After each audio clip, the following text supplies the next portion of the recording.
Nerdrotic.com. Hey.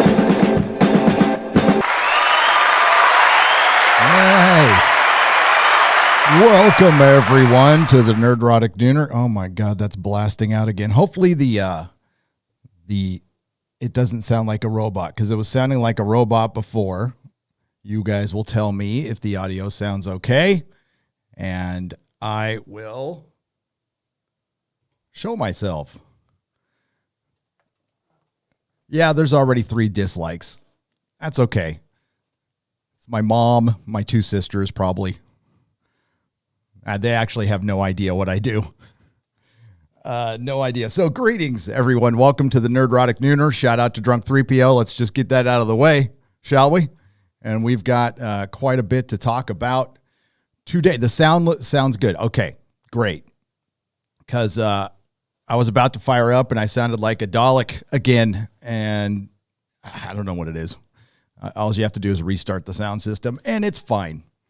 So today we'll continue a little bit of the conversation from last night, which is going to be a members-only stream. That's what I'm going to do with my random ones, which I don't do very often.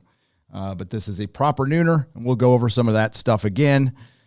And I saw something very interesting last night.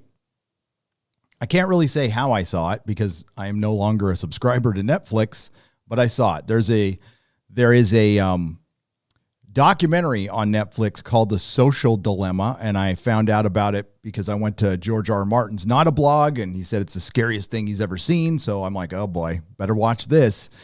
And timing is everything, and I don't believe in coincidences. And thankfully, I want to express my gratitude to YouTube as I start this out. They do allow us to say a lot of things, and we do complain a lot. They don't allow us to say some things as well, and it's perfectly clear when this started to happen. And it's a movie we're not going to mention. I don't want to even get into. I'm done talking about that movie. It's the argument's been made, and if people want to get on their political lines and defend it, when the next thing comes up, that's where you're going to be, and we know where you're going to be now. And it would have probably been a pretty good conversation to have until the political aspect of it got brought up, like I said. And then and more stuff is being brought up and associated with it to discredit how you feel about something. How you feel about something is how you feel about something. I think you can be incredibly wrong defending this movie, but that's how you feel about it. So be it. I am not the moral police. Like I said yesterday, get your freak on. I don't care. I lived in San Francisco, and nothing bothered me there, really, except for one thing, which I've talked about before, at a certain parade. But as far as adults doing stuff, go for it. I don't care. But the narrative that's being built is pretty clear now. And it's something that really does need to be discussed in an adult way, in a real way, because it will be a huge problem in the future. So this documentary documentaries are essentially propaganda. They are. You start with your narrative. You have a narrative that you build throughout the documentary, but you already know what conclusion you want to come to already. You just don't know the exact pieces on how to get there. It's like writing an end to the book, and you got to fill in all the spaces. That's what a documentary is. I have edited documentaries before, and it's a lot of fun, actually, but there is a narrative involved in it. So it was about a guy from Google. I think he still works there. And supposedly it's about a guy from Google with a conscience, and he wanted to change things because he saw what power the internet had over all of us, basically saying as a nation, we're all addicted to the internet. Sure, some people are, and that is something we need to address. Addiction issues are serious, and I've talked about them in length. Some people aren't. Now, they framed it with email and an addiction to email, something I definitely don't have. I'll admit to all my addictions. Email ain't one of them. And it starts out great. It starts out hey, I'm a caring person. I care about society. You didn't really hear any politics, any sides getting mentioned until the end. It built up this beautiful thing of, turn off your social media, and they focused on Facebook quite a bit. And I think you might know where I'm going with this. So, okay. So Netflix puts out a movie about a week ago now. The Furor started about a month ago. And then documentary lands on Netflix about Facebook. And then Leonardo DiCaprio and Kim Kardashian, the dynamic duo, start a protest, a day protest for Instagram and Facebook. And we've all heard what happened in 2016 with the election being infiltrated. I'm not here to confirm nor deny any of that because I do not spend a lot of time on Facebook. I have a Facebook group that my son is the moderates, and I spend very little time on Facebook. I find it kind of boring. I liked Facebook like 5 years ago. I don't like it anymore.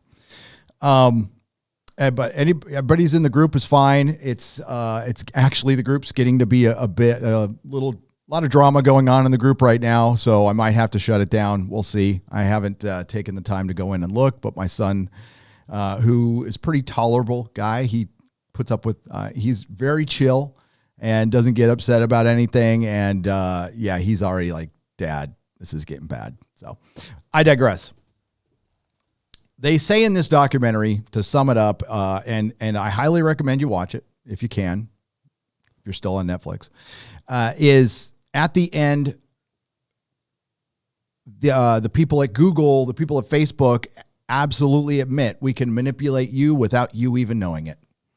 And they kind of present how they do that. I question that a little bit, just saying, because I really don't respond to ads on Facebook or, sorry to say, here on YouTube or anywhere else.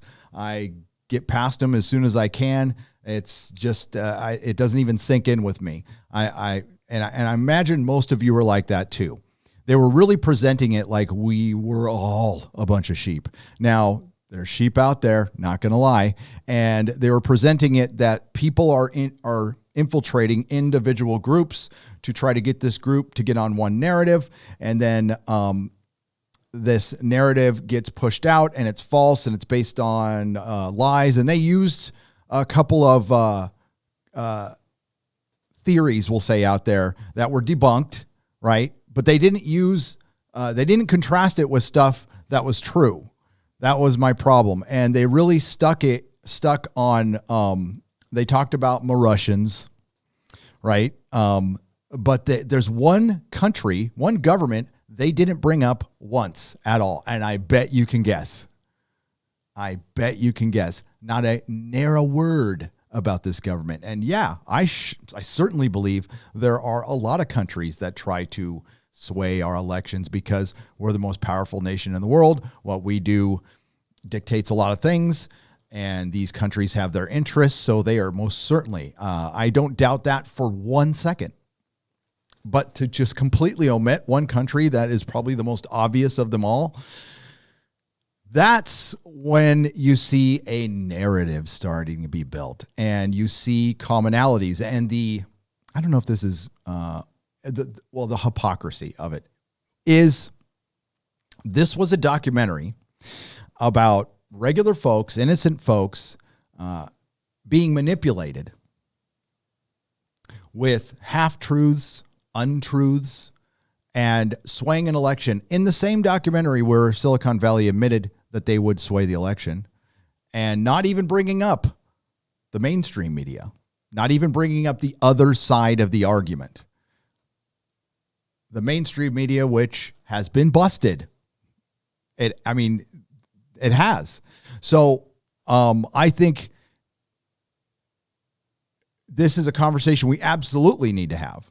But trying to paint a picture that, I don't know, those of us here who are creating YouTube channels, and I have been encouraging many of you to do that. I would love to hear more voices of common sense, but common sense and free speech have now been put in I don't know what the word is. It's been of course it's politicized. It's become a partisan position when these are, free speech is a right for everyone. It should not be a partisan position. And it's something that the classic left used to champion. And I love that about them. And now it's become partisan because sometimes that free speech comes with pretty nasty stuff. You got to take the good with the bad. That's freedom. You can't regulate speech, but it's happening already. It's already happening. And this is how it's done, by using that freedom against us. And a documentary about infiltrating groups of people with mistruths and half-truths, and that swaying public opinion while not bringing up a certain government and the mainstream media, tells me everything I need to know. Again, conversation we need to have. Absolutely. On both extremes are doing it. But I'll say there's one extreme out there right now burning shit down, and the other one has very little power. And what little power they have is given to them because I think there's a lot of people out there who want it to exist, and think it exists in a much larger form than it is, because it has no power in media. And then pointing out at the end a clearly debunked conspiracy theory that I'm not going to bring up here, while forming a conspiracy theory. You hear what I'm saying? I mean, by the end of it, I was just shaking my head, because it started out, it pretty much, as the documentary was going on, the documentary was what it was trying to explain to do. It was like, well, they start out slow and they build a narrative, and and it's exactly what the documentary was doing. Aye. And I was up late watching that one. I was actually about to go to bed, and I check either in the morning or at night, not a blog, because you'll never know, George might finish the book, and that would be pretty big news. And since I've been checking for 8 years at this point, I'm not going to stop. It's like, I've been doing it for so long. The one day I stop is the day he'll finish the book. So that's why I do it. And I was up late watching that. And I was watching Jeremy from the Quartering, and he was confirming what I thought, that any discussion of that film right now is just being stamped down. YouTube doesn't want any of it. And it was fine with that conversation a week and a half ago. And what I believe happened was, as soon as that narrative that the New Yorker came out about the right-wing narrative, that they just, like, we don't want any of it. We're not even going to risk it. And that's what happens. You put those two words, and people on the left have made it such a boogeyman, which it's not, that an entire party is disenfranchised from the system because they are the boogeyman now. Talk about narratives. And fighting that one right now is an uphill battle. Sure, there is extremes and bad guys on the right. Yes, don't want any part of them, ever. And I don't want any part of the extreme on the left, ever. Always open to conversation. I do a show called The Exozone with Doomcock, which returns next week, and we discuss all kinds of things, and anything short of disgusting narratives, we won't talk about. But we're pretty open to everything, the UFO thing and stuff. It's fun to talk about. Never present any of it as fact. It's just a conversation. And that's what we're doing here. We're trying to work this stuff out. And now they want to shut it down, or at least before the election, they really want to shut down us communicating with each other. And the pressure is on Facebook now to shut down groups, and then it's going to come over here. That's next. YouTube was brought up. Now, the focus was on Facebook and Google, but YouTube was most definitely brought up. And the whole narrative was we're a bunch of zombies who just wait for the ads. And how many of you, thank you for watching the ads. Great. And if it's a good product, go out and buy it. I don't know what advertises on my videos because I have the YouTube, the premium service. So I don't have the ads. So I have no idea. I have, but imagine most of you just skip right past them. As a matter of fact, when YouTube changed the mid-roll thing and on my live streams when I was uploading, they were dropping like 3 ads in the first 7 minutes. I heard from you immediately and I didn't know what was going on. So I tried, I just got rid of the mid-rolls. It's fine. It's not that necessary. I don't want to piss you guys off. It's the last thing I want to do. Well, at least with ads. If you're going to get pissed off, it's going to be because of me. Yeah, I ripped down my Mandalorian video last night. I don't care about the mistake, but I made a huge mistake. I thought Rosario Dawson was, I forget her name. I don't watch wrestling. I would have left that up, but it just got crushed. Like, I don't know. Maybe it's just a shitty video. I'll accept that, but it got crushed. So I just yanked it. I'm going to re-upload it on Nerdrotic Live with my, with this live stream. I'll pop it out on the end or the beginning. But I've done that like 4 times over the last 6 years. If a video just gets crushed, I pull it. It's like, nah, I don't even want to deal with it. I've got a couple of other videos I'm working on. One's a big one. One's kind of I got a Doctor Who one that should have been out on Monday. It'll be out tomorrow. So please be sure to check it out. We've got some good Doctor Who news and some bad Doctor Who news. Well, I don't know. I don't know if it's necessarily good, to be honest with you. It's a respite. That's about it. But you'll have to wait for that till tomorrow. We are going to talk about the BBC. Let's start real quick. I'm going to say my hellos in a minute. Well, no, I'm going to say my hellos in a minute. I just want to show you guys this article. This is why, thank you. You guys sent me great emails. I got the best email. I don't know if the guy wants me to talk about it. I haven't asked, so I'll generalize it, but I got the best email this morning. It motivates me when I get great emails like that. So let's go. Oh, no, you don't want to see that, do you? What the heck?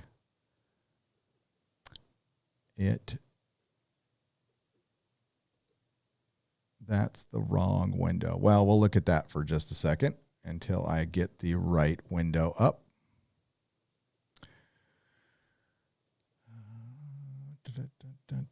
There we go. The BBC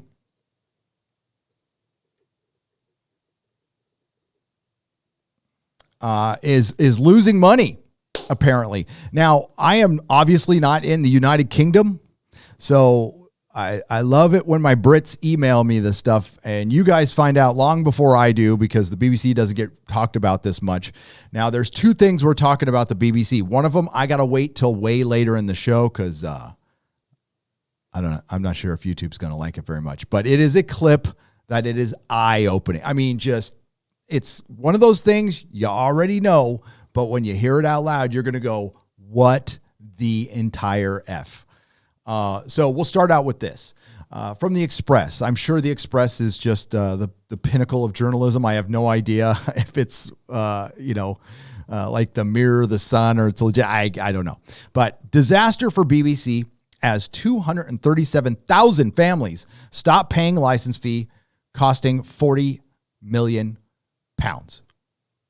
Now, I know by the way, Az is doing okay. Last time I checked, it was last night. I don't want to disturb him now because he's sleeping, but he said he was feeling okay, and he's getting through it. Want to keep the positive thoughts. But Az was one of the people who stopped his license fee. And it looks like a lot of you are doing it over there. 250,000 of you almost. The BBC, I love how they put a sentence in between like all this. The BBC has lost nearly £40 million in income as 237,000 less households are paying the license fee than they did last year. And this article is from today. In order to watch a record or record live television in the UK, each household needs a 157-pound license fee. However, there is speculation an increasing number of families are instead spending the money on streaming services like Netflix and Amazon Prime. Overall, the BBC's license fee revenue fell to $170 million in the last year as the government also cut support used to provide free licenses to those aged over 75. The BBC is struggling, in particular, with young people who the report found watch nearly as much content on YouTube as produced by the corporation. Duh. Every parent, unless, and I've got to monitor it, to be honest with you. That kid will be in front of YouTube all day if I'm not monitoring it. And who did I see him watch? He was watching Clownfish TV a couple of days ago, which is fine. Currently, the average person aged 16 and 34 watches just 7.5 hours of BBC content, a figure significantly lower for the older age groups. Overall, the proportion of the proportion of the country that watches BBC One at least once a week fell from 68% to 65.4%. And that is that Tim Davie? Yeah, that's Tim Davie. BBC Two also suffered a decline from 42.9% to 41.9%. The only BBC channels which succeeded in increasing their audience were BBC News and BBC Parliament. Oh, that sounds sexy.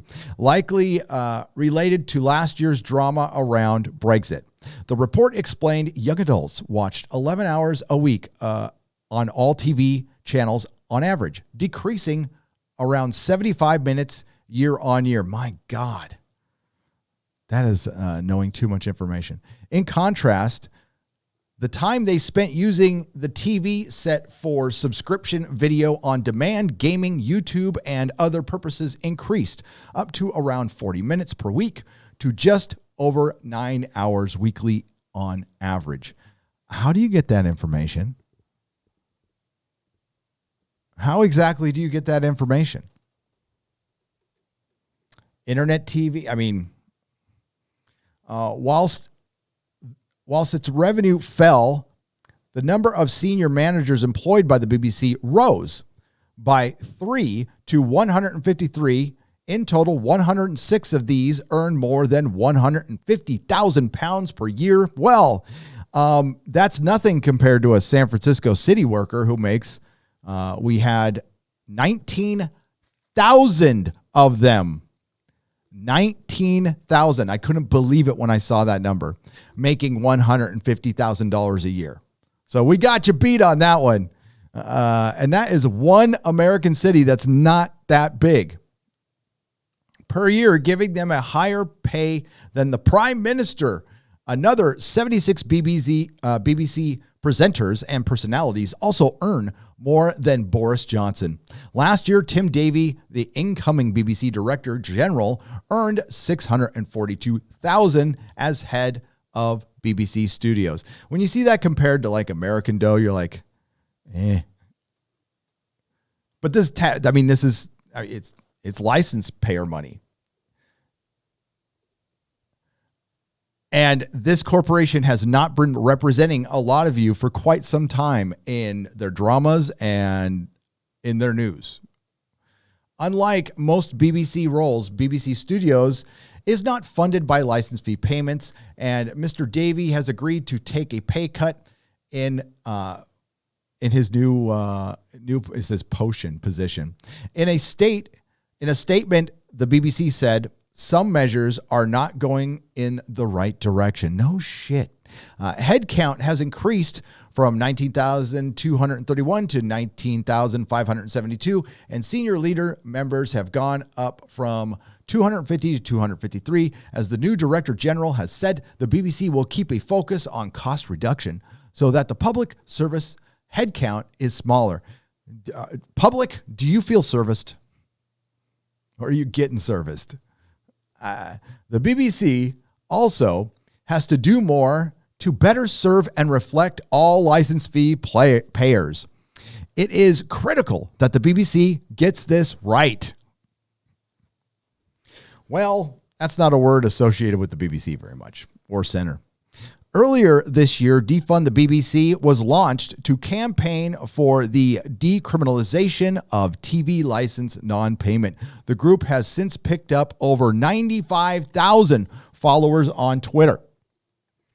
Reacting to the news, Rebecca Ryan, Defund the BBC campaign director, commented, whilst the BBC rinses cash-strapped Brits, the rich are getting richer. The BBC extracted much of this money from license fee payers under threat of harassment and prosecution. It is unacceptable that the corporation see fit to pay such huge salaries. In the current climate, with so many people furloughed and facing redundancy for their businesses or their businesses closing, it is a kick in the teeth and somewhere else to see the BBC being shown such large I have no idea what that word is. It might be a word or they might be misspelled. Shown so much damn money. We'll just say that. So I'm going to talk about that a little bit. Tim Davey has been out there talking about the on-air personalities for the news wanting to get curtail their act on social media. I don't know how you do that, but I guess there's going to be a new social media policy at the BBC to give the perception that they are neutral. They're not. I don't think he brought up actually being neutral, just the perception of it. I don't know how that equates into the dramas, and I don't know how that affects Doctor Who. But we don't have to worry about it for a while because we won't be seeing Doctor Who until 2022, and they haven't started filming yet. They said something about filming in the next few weeks. What's a few weeks? 5 weeks? Is it 7 weeks? That means November, which means 2022. As slow as they are, and they are whinging about the social distancing and that taking so long because they have such a big crew, and apparently last year it took 11 months. It took 11 months to get everything together, and they said it's never been slower, and it cost them a fortune. And I'm wondering if it's because of the new initiative at the BBC, that things are costing twice as much. They're probably having to reshoot a lot of stuff. There's probably a lot of technical errors. Thank God there's not a lot of stunts on that show, or it might be like Batwoman. Yeah, this is what happens. It's going to cost you twice as much to make half as much.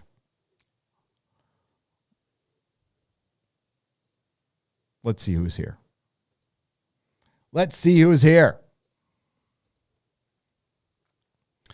We got the Central Scrutinizer. We got Crackerjack. We got Ben Lunch. We got M Flax. We got Mr.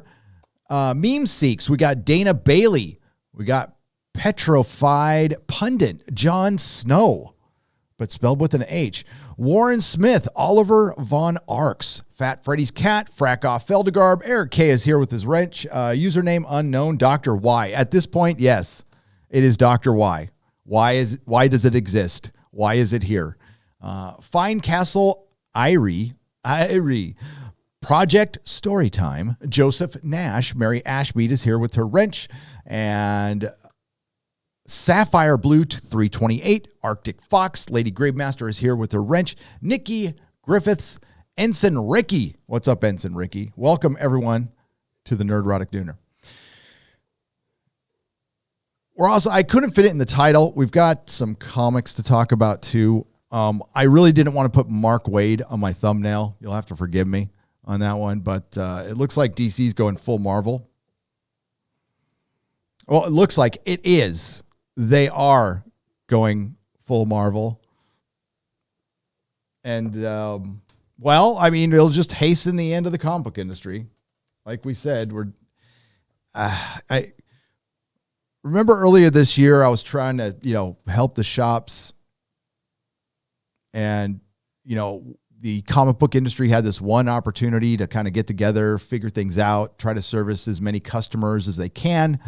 And they all went into their corners, started squabbling, then the rioting and the looting, and everybody thinks 2016 returned. So now they're just going to go, they're going to turn the woke up to 15 at this point and just die.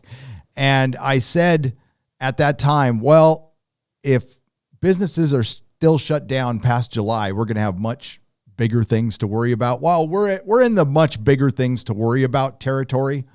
I'm not too worried about the comic business. It's going to do what it's going to do. It's going to evolve or die. The shop model, there's just going to be a few shops surviving now. And we're into that territory where the government money is running out and they have to survive on their own. And a bunch of them are crowdfunding, but that's going to peter out as well. And it looks like Indiegogo and, Kickstarter are going to be the way to go. Like everybody said, it'll get smaller, but it'll probably get more refined.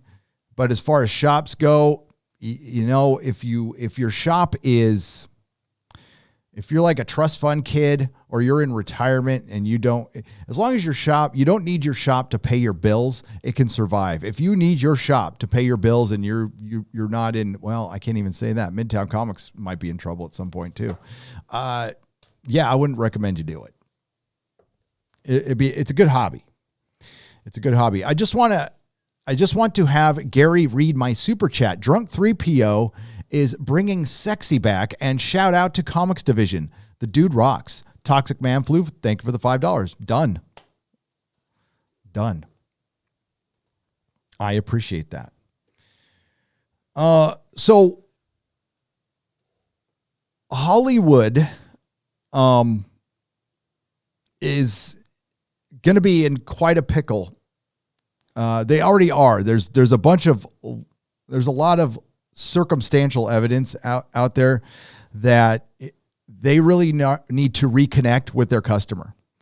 I think it's a pretty obvious statement. They're out there right now, and listen, they've always been this way, but I don't know, who is the last movie star? Is it Leo DiCaprio?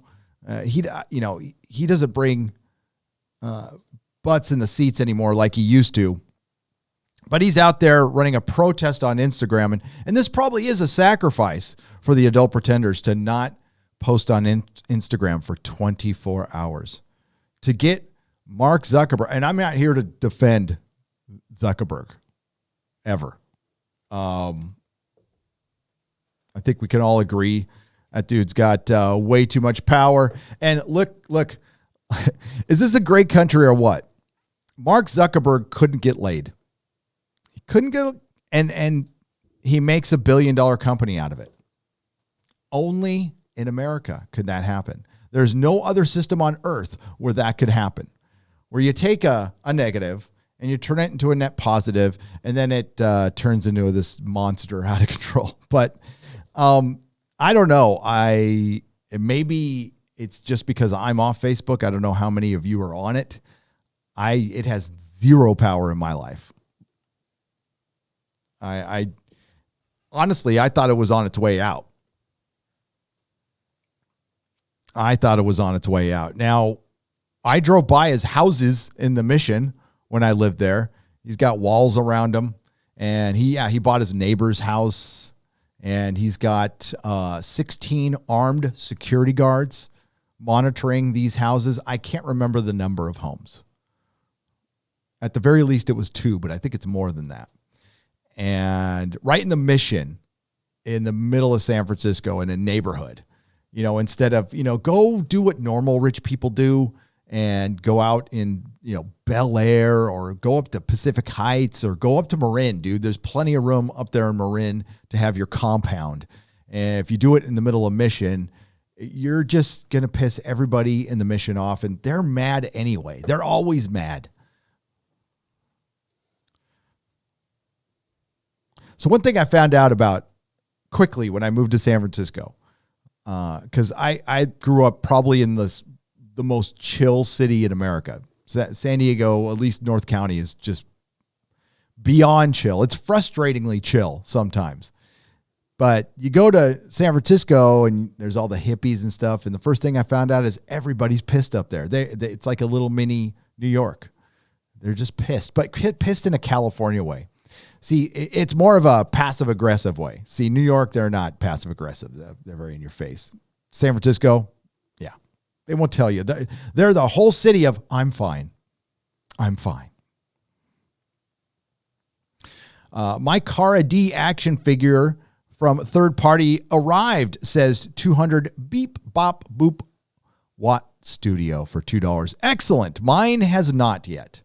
Mine has not, or it would be up. This is the last live stream with the GD freaking green screen.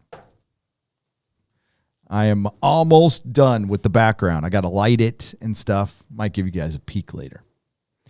Might give you a little peek later. So Leonardo DiCaprio probably thought of doing a protest on Instagram, and he teamed up with Kim Kardashian. Which to her, it probably is a sacrifice. She's probably in a corner right now feeling like her skin itch or something. And yeah, she's probably freaking out. But, Leo was probably on his private jet, flying to Tahiti and thought, I'll do something powerful, stunning, and brave. I will not post anything on Instagram. I will starve the public of my image for 24 hours. Take that, public. Take that, Facebook and Mark Zuckerberg.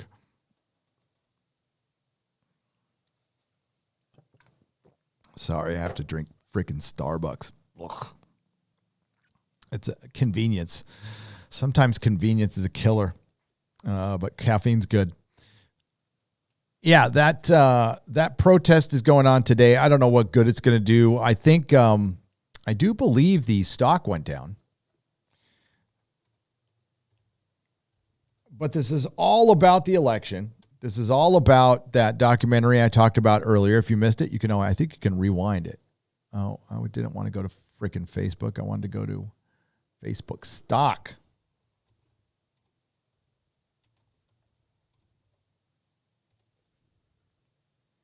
Oh, yeah, it's down. It is most definitely down.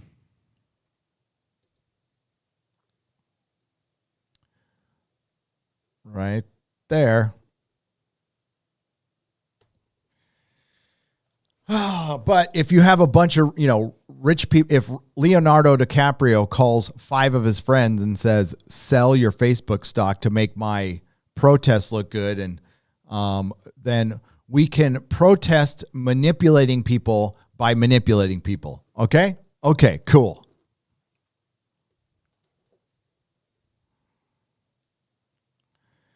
Leo's such a hypocrite. They all are. And as they have been fanning the flames of division, as they are, I don't know if they're all moving out of Hollywood, but a lot of them have left temporarily. A lot of them have gone to New Zealand to go live in their houses over there, out of the country until things blow over, probably till the election. They're very happy to stir things up. They aren't too keen on sticking around and dealing with the consequences of it. And then from New Zealand, they're going to complain how divisive America is when they have filled damn near all of our entertainment, all of our sports with divisiveness. And when you have the giant corporations at your back, you can get away with this crap. And then they come after you and me, saying we're a bunch of, sheep in a Facebook group following some theory. When we're like, I don't know about you. I do this stuff. This is what I do. And I don't pay attention to Facebook at all. I don't get any information from Facebook. I don't get information from Reddit. I don't get information from 4chan. I just don't. I go where I can go. I try to listen to other people, but and again, I'm sure it exists. It's a conversation we could have, but we're not going to have it through that partisan lens. And if you weren't here earlier and you're just getting here, earlier in the live stream, I was discussing a documentary that I watched last night called The Social Dilemma, which starts out very innocently, like all documentaries do, and it ends with you're a bunch of sheep going into Facebook groups, buying ads all the time. And after we've become billionaires and become a company bigger than than Amazon, or is it the biggest company in the history of the world? Not sure. We've decided we have a conscience now, and we're going to help you. We're going to help you. So I believe the guy, okay, so if I remember it right, the guy worked at Google. He wanted Google to change. They seemed to be behind it, and then they ghosted him. So then he went out on his own, and he speaks now. So he does speaking engagements to large social media companies. By the way, these companies have auditoriums, and they do speaking engagements, and Google has its own internal, like YouTube or Facebook or whatever they have. They have their own internal system where they all talk to each other, and that stuff. I mean, I wasn't aware of it. I probably should have been. I didn't care enough to be aware of it, but yeah, that was interesting to find out. But we all know that these companies aren't our friend. So for some of them to come out and say, we want to be your friend now, or one guy who used to work there wants to be your friend, and then they do the most basic bitch narrative in a documentary. And you know what? Again, what they said happens to us, they are doing. So they say somebody, I'll walk you through it. Somebody sees something on Facebook, an article that somebody posts. Then they go into group and then they post it and they go, what do you think? And that happens all the time. Yes. And it gets like 5 or 10 likes. And supposedly that article gets shared over and over again. And what it is it's nefarious people making up stuff. And then they shoot it to the right person who can be an influencer in that group and da-da-da-da. So what happens? How did I hear about this documentary? I went to George R. R. Martin. He posted it on his blog. He said there's this interesting thing. I watched it, except I didn't believe it at the end. I saw through the bullshit, which most of you can do. And that's why we're talking to each other, because one of the common things I hear around here from Jeremy at Geeks and Gamers, or at the Quartering, or from you in the chat, from Modalicious or 200 Watt Studio, is I thought I was going crazy. I was watching the news. I was watching movie reviews. I thought I was losing my mind. I thought, wow, what was completely normal just 12 months ago is now wrong. Everything is wrong. How did everything become wrong in 12 months? Usually there's a slow progression to wrong. Usually, this was like, well, you're not going crazy. And I can't even say the term now because it's the name of Mr. Jones's website, but that's what it is. That's what it is. And I think most of us just want the truth. If the truth upsets us sometimes, well, that's what it's going to do. But I think we all know we're not getting it. Now, I'm not here to tell you what it is. I mean, like, that's the journey we're on together. All right. We're trying to figure it out. We're sifting it through. And occasionally we enjoy a television show. I would like to go back to that, to be honest with you. Very much so. After this last weekend, that was just, whew, man, I talked about it last night. I don't get, sorry, Doomcock. I don't stay angry about anything. I try not to. Staying angry is not healthy. But you can get annoyed and re-annoyed by something, but I don't sit there and stew in it. But the whole conversation we were having about that thing on Netflix, and made worse by people defending it, put me in a dark mood. And I didn't even realize I was crabby. Mrs. Nerdrotic said I was crabby. And usually I'm crabby for a little while, but not like for days on end. And I realized it, I think Monday. And what snapped me out of it was I watched Lord of the Rings for a little while, and we'll watch the video later, this thank you we got for Friday Night Tights when we helped a young lady's channel, and she was genuinely happy and put up a video, and it was really cool, but it snapped me out of it. I was like, whoa, holy shit. So, and I don't know where we go with that conversation. Now that it got politicized, they're just shutting it down. And that's what we need to fight, is shutting down the conversation. Because that's what it was. It was a conversation. It wasn't a theory, because I watched the movie. And honestly, you just needed to see the clips. All that context was, a lot of people said that who didn't see it themselves. Now, apparently, according to Netflix, it's number 4. And you know what? I wouldn't be surprised. For one, you would be very surprised like how low their numbers are at times. It's not like there's a billion people watching Netflix all the time at once. They're watching a lot of different things. So it's probably a lot like YouTube. And I could see something like that being number 4 after the controversy, people wanting to see and find out for sure. Netflix stock bounced back. Not surprised. There's probably some very rich people out there who saw it get a little low and decide to buy low. That's what you're supposed to do. You know, Netflix stock, if they hadn't have put on that film, they would have most definitely someday be at $1,000 a share. I couldn't believe my Tesla stock, by the way. So I had Tesla stock because I worked there, and after I quit in a huff, I'm like, I need a couple bucks.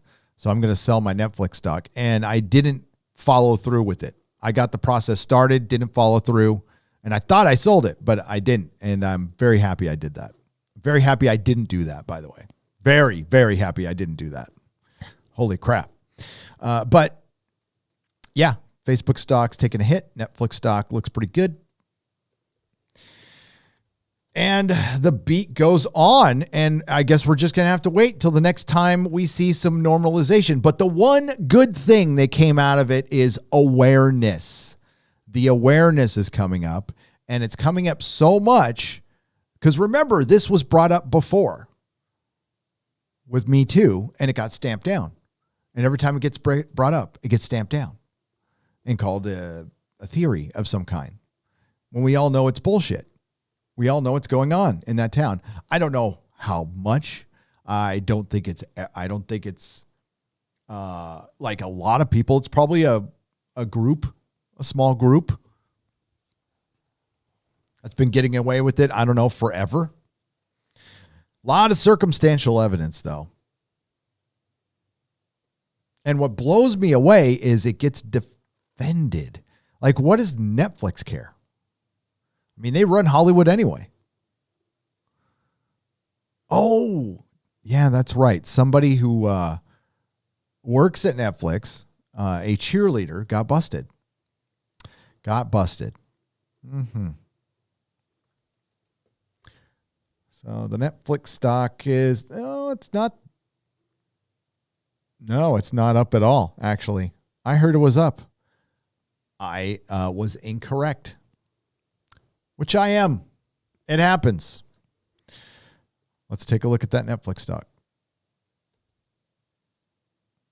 You can see it right there. Yeah, so it's at 483.86. Maybe you can see it a little bit better there. No. Oh, what the hell? What is going on? That's like some Inception shit right there. Where did the chat go? There we go. There you are.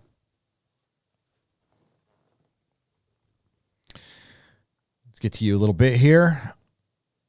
Now, we're going to talk about some geek stuff in a little bit too. The troubles with the Mandalorian are interesting.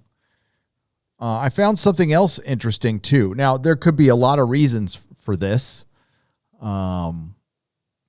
But it looked like across the board, there was an interest in the Mandalorian trailer, but not like you'd think. Now, the trailer was mediocre, but it wasn't rabid like you would think. It was because that's the one good thing they've done. And I felt like the response for the Mandalorian for a Star Wars thing was kind of tepid. That's interesting. So Florence Pugh is pulling an Ewan McGregor and promoting that the Black Widow movie is about female abuse and Me Too. Phase 4 is going to bomb. Are you kidding me? IK1906.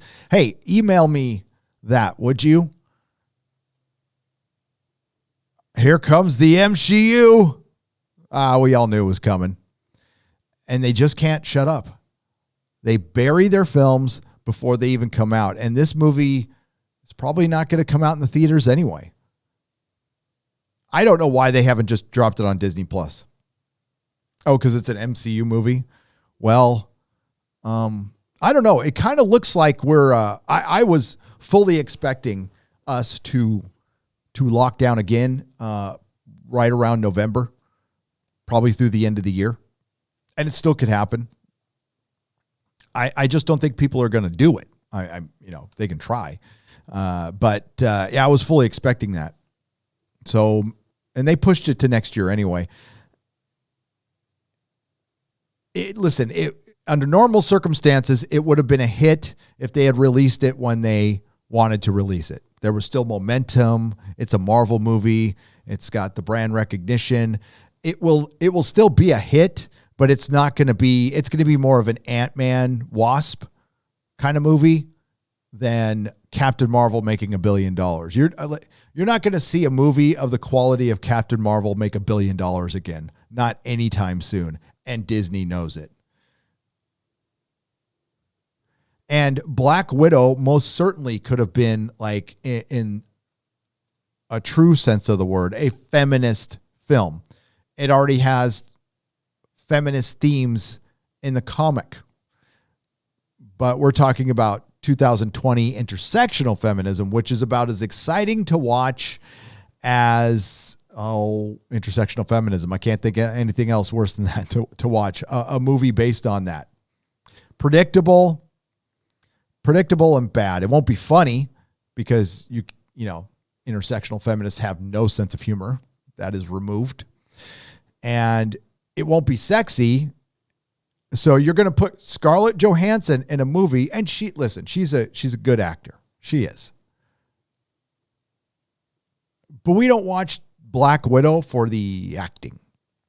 We watch Black Widow for the superhero action, and a lot of us like Black Widow's very tight suit, men and women.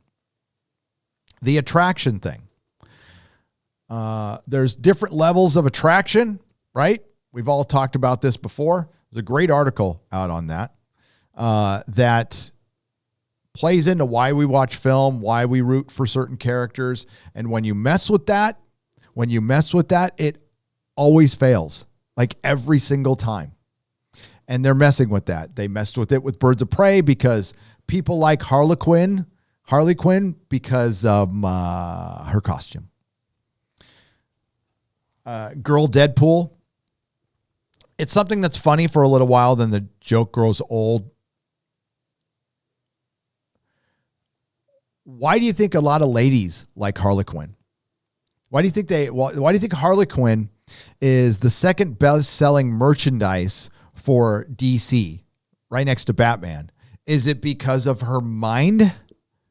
And as much women buy that stuff as men, maybe more.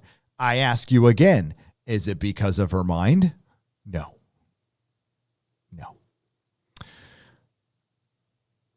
Grats on passing Jeremy again, says Chris Knight for $1.99. I did? Oh, thank you.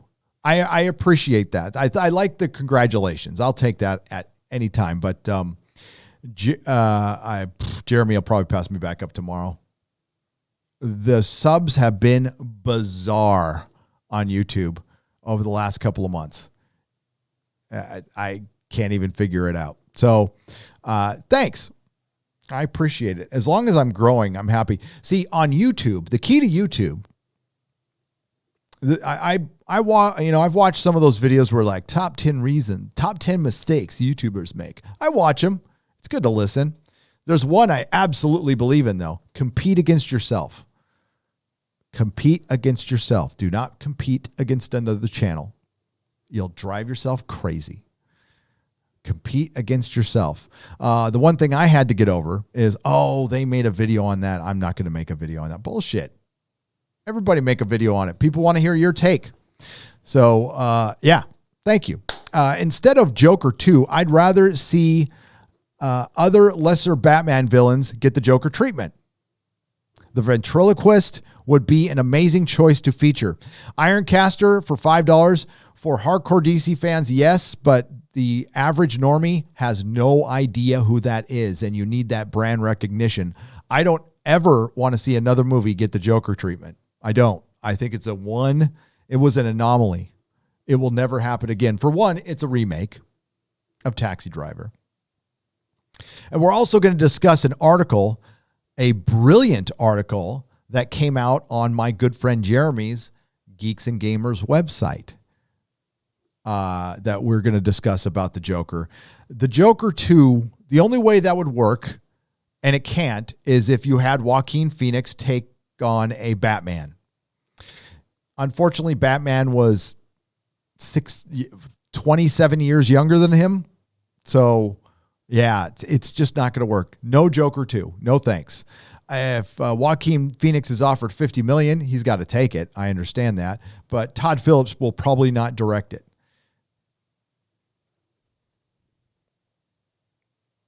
But yeah, there is an article out there. We'll go over that in just a second, Ironcaster. Louis the Plank for $5. Hail, Gary. Thanks for all you do. Thank you. Thank you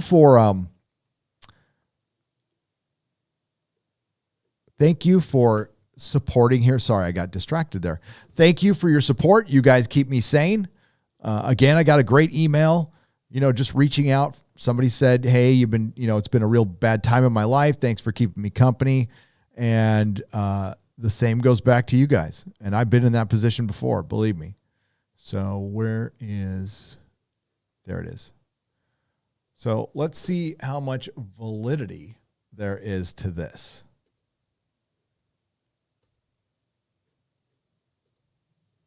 Oops, there we go. Rumor, Joaquin Phoenix offered big money to reprise role for Joker sequels.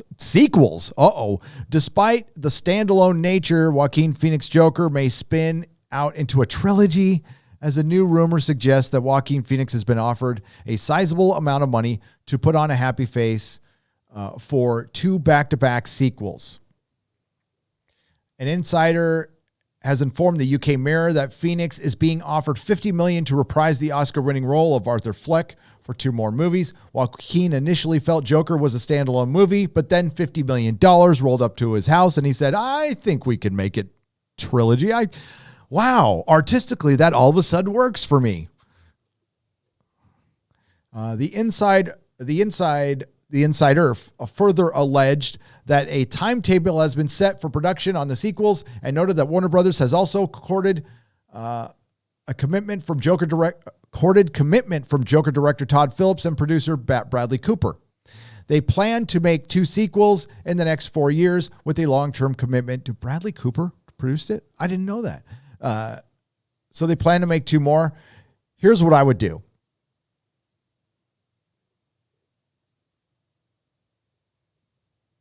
Despite the fact that a sequel is still being negotiated, the source claims the scripts are being written and Joaquin is very engaged with it. Yes, in between counting $50 million.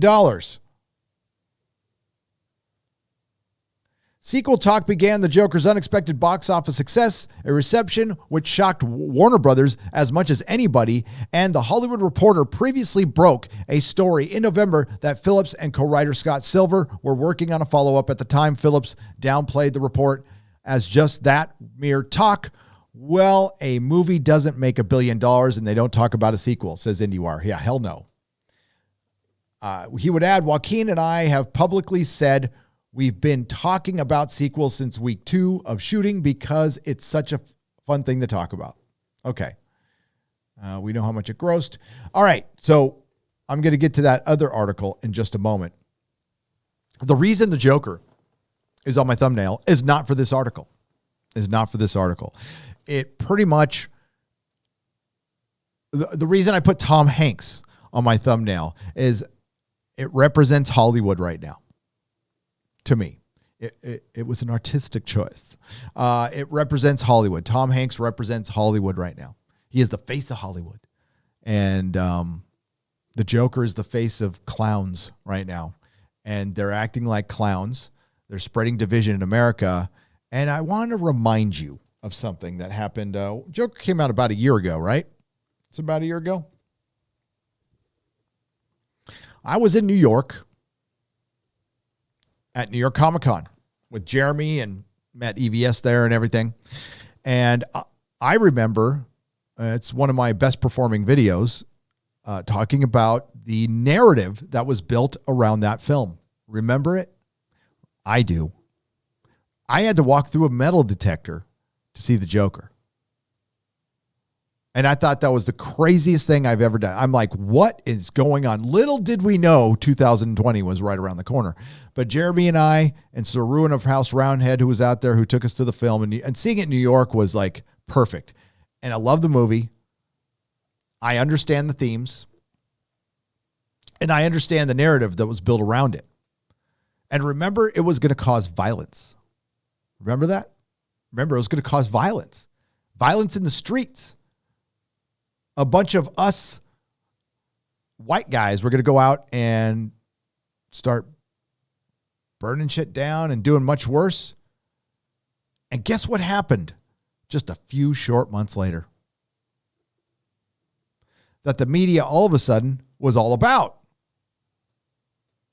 Well, one of the guys at Jeremy's website noticed this and wrote a very poignant article. It's very political. But it does point out all the hypocrisies of what happened, last year at this time and what transpired just months afterwards. It was exactly what they were afraid was going to happen. And then you saw them rooting it on. It was something that needed to happen. Whoa, wait, what? Because originally, violence was bad. And by the way, it is. It was bad. But now we're hearing crazy stuff. And we are kind of back collectively in 2016 territory as far as the media is concerned. We were beating the media down. All of us were. We were destroyed. The access media is done. You notice a lot of us don't do a ton of access media articles anymore because their credibility just went down the shitter at the end of last year. Like, they're not even fun to pick on anymore. That's how fucking bad they are. Because of this was one of their last narratives. They ran with I don't even want to say the word, but we'll say lonely guy in mom's basement. And all of the lonely guys in mom's basement were going to rebel after they see this movie. Well, something like that happened, but they watched a video instead. And however you feel about that video, I think there was a conversation about that video in Minneapolis that could have been had. I know the circumstances around it. I understand that. Whatever that conversation was has been lost long time ago. But then it did result into exactly what the media was predicting was going to happen after a movie. And you wonder why they have no credibility anymore. And they start running narratives that because you vote for a president, you're obviously manipulated in a Facebook group. There's no way you could be doing that because Leonardo DiCaprio is the arbiter of your morality. He's thinking about your morality, how to make a world a better place while he's getting a you-know-what in a jet where he's flying to get an artisanal popcorn that he likes in Switzerland. Then he's going to fly back to Malibu and watch a movie while eating that popcorn. He's going to talk to us about that stuff.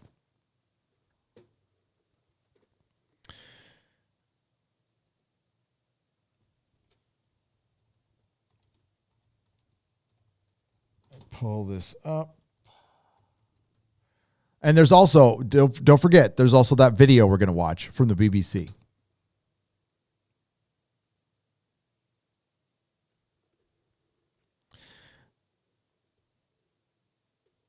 Here.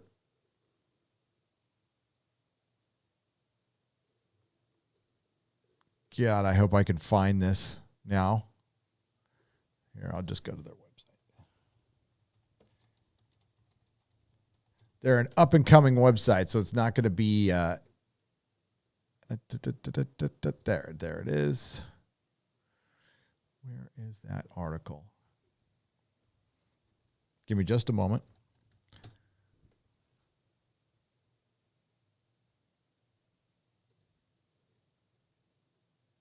There it is, right there. Yeah, it was written on about a month ago. Jeremy sent it to me. I was going to get to it, then I didn't get to it.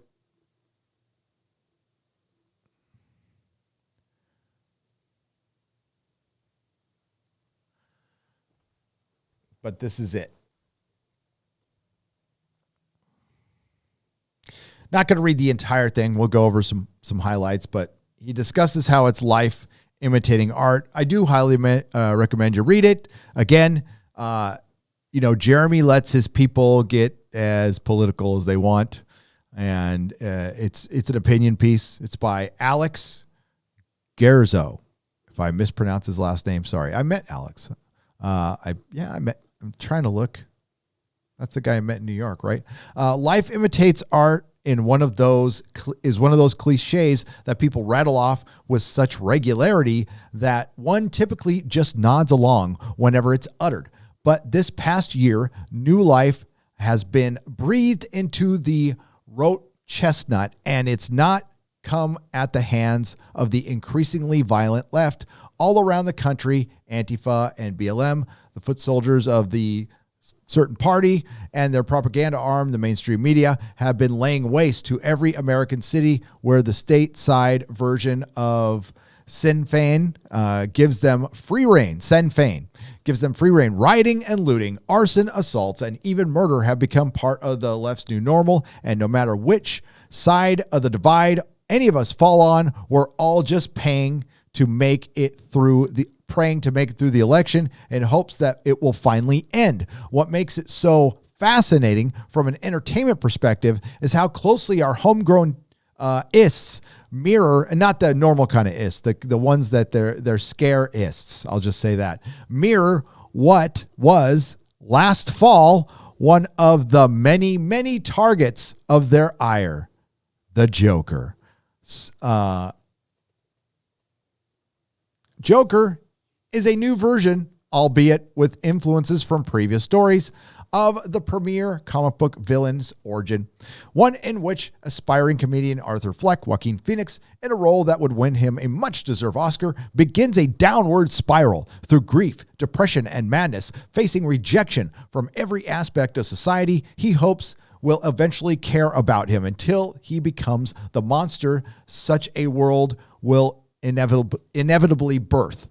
It's a tour de force that seemed to take the world by surprise, not only entering but dominating the zeitgeist and already leaving an indelible mark on our culture. This is true. When I first heard it, I'm like, do we need this? Why do we need this? Why do we need this? They talk about the movie a lot. Life comes at you fast is another of those banal sayings gaining increasing social media popularity. And in this case, it's frighteningly real. All summer long, using the death of Mr. Floyd while in police custody as an impetus, you're kidding yourself if you think any of these people even remember his name. Violent communist groups, Antifa and BLM, have taken to the streets, emboldened by their elected enablers and their diffusing of law enforcement, and are causing destruction on a scale that would make the Joker's acolytes blush. New York City, my hometown, and real-life Gotham is just one of those targets, and not even the hardest one hit. Portland, Los Angeles, and this week, the small town of Kenosha, Wisconsin, all got it worse, though I guess there's still time. And plenty of other hotbeds pepper the nation. Certainly, the Marxists have rioted before, and they will likely, they were likely the inspiration of the Joker climax. They were. But the scale of the current apocalypse brings Phillips' film quickly to mind. It's not an apocalypse. It's bad, but it's not an apocalypse. So the question is, do these nut jobs realize that they are confirming the conclusions drawn by the movie they so revile?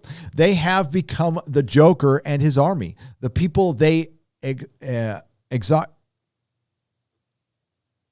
exonerated as representative of the other side, the mindless savages who unleash their rage on any and everyone they could find. Police are being attacked. People are beaten in the streets. Burning buildings blaze through the night. Expensive items are stolen, justified with a rationale similar to "you get what you effing deserve." They even, in somewhat pleasing bit of irony, cast as their opponent a crusading billionaire who left a life of luxury to save the rest of us from people like them. The riots the Joker instigates in the movie end up giving birth to Batman by leading to the slaying of the Waynes in front of the young Bruce. Tragically, even this has been mirrored in a reality. The mother of a young boy was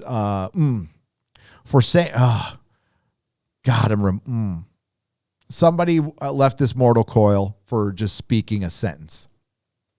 Ultimately, the real fictional riots will garner the same result. Some people see both as abominations that must be quelled, and the harbingers of a darker world that might be changed forever. But the Marxists who hated the Joker because they didn't get it are now acting it out in real time, and I imagine they still don't get it.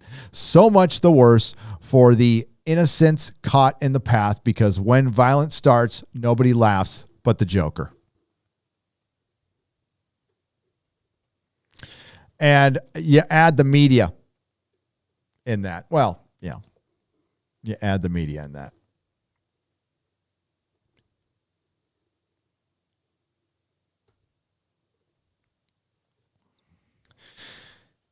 So here we are. A lot of us have just been watching the sequel of the Joker already play out. We just don't have a Joker.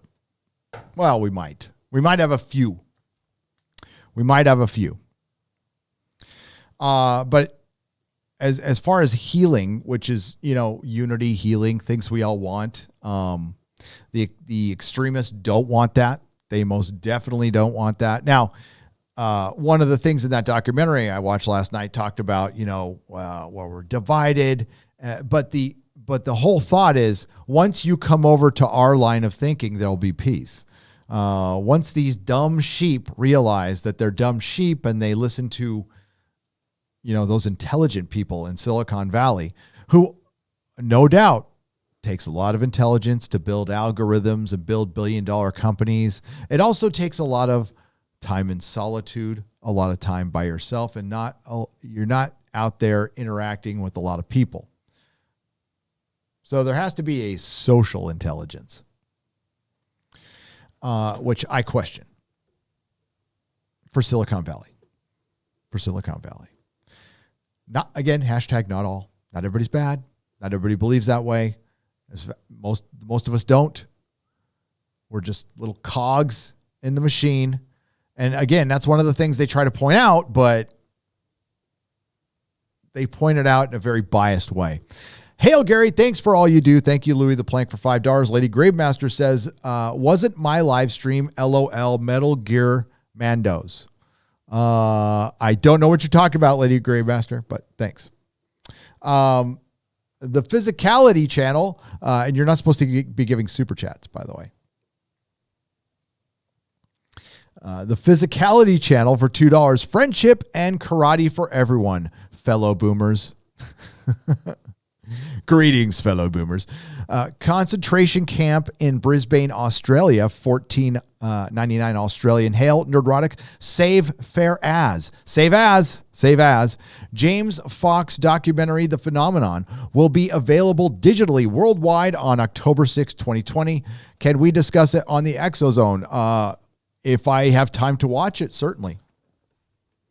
I'll keep an eye out for it. Thank you. Bearded Warrior for £5. You said ages ago I could use a clip for my video. Just wanted to say thanks. And the video is up. I've credited you and the vid and in the description, says Bearded Warrior for £5. I appreciate that. Thanks. Listen, you guys can use, if you guys need clips, whenever. You have my permission to use clips. It's fine. Thank you, Bearded Warrior. I appreciate that. I'll check it out. Bird of Prey 5 for $2. Jody is the best doctor. Change my mind. LOL. Watch an episode. Jody is Jody. I do have an article we can go over in a little bit that explains why she's not. I fell asleep during last night's live stream. I've let you down, sir. Lubella for $5. It was so late. I don't blame you. It's fine. It's totally okay. You didn't let me down. Culture Casino for $1.49. Thank you for the phallic unicorn. Scott Kerr for 2 Canadian pesos. First live stream since the sad news of the RIP Venture Brothers. Yeah, we lost the Venture Brothers. We lost the Venture Brothers forever. That was not fun. That was not fun to hear. It's been gone for months, by the way. So there's no way to save it. There's no real way to save it. Jackson Public came out on Twitter and said it was canceled months ago, and there must be a rights issue, and I don't know why they didn't announce it months ago, because this would be one of the easiest things to crowdfund on the planet. At least give us the last episode. You left us hanging.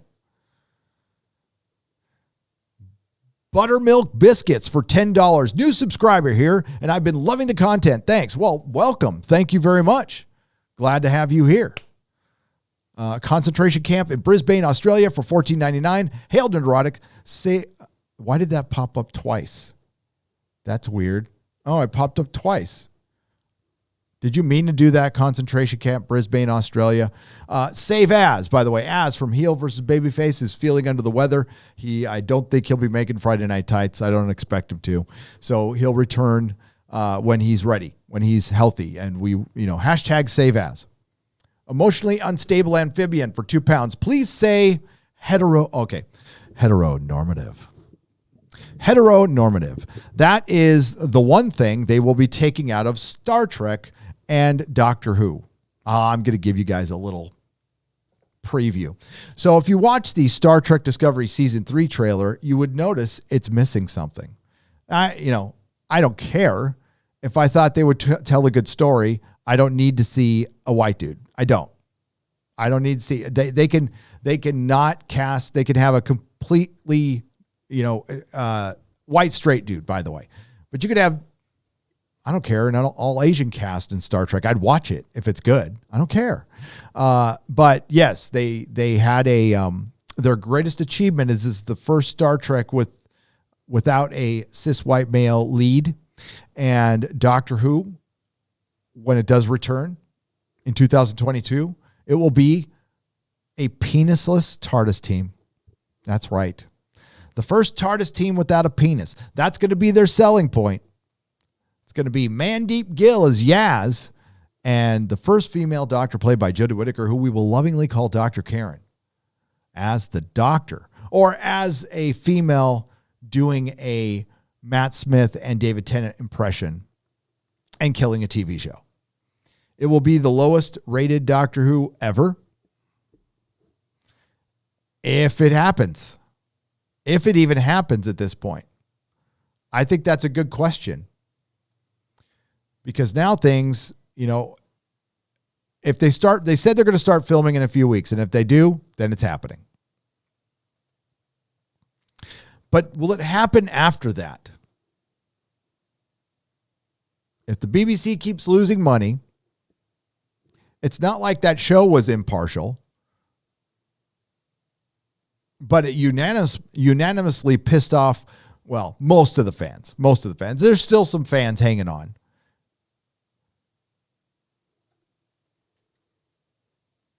I've got a pile of Doctor Who figures behind me, about 10 feet behind me, that are going to go on the side of the wall.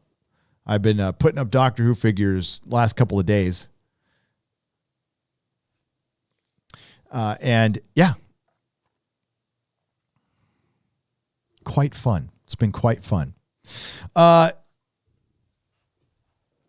Yeah. Oh God. I've just got to finish that video. I don't want to spoil it.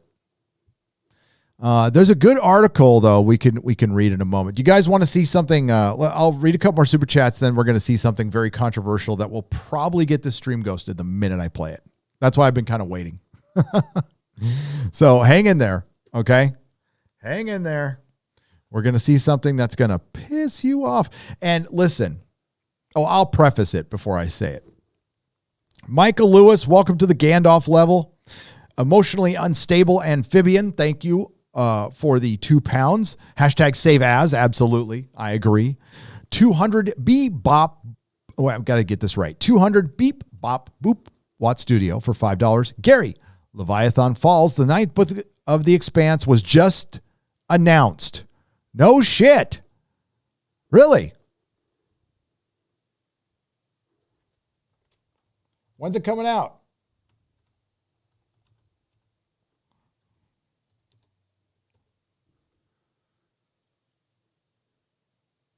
Six hours ago.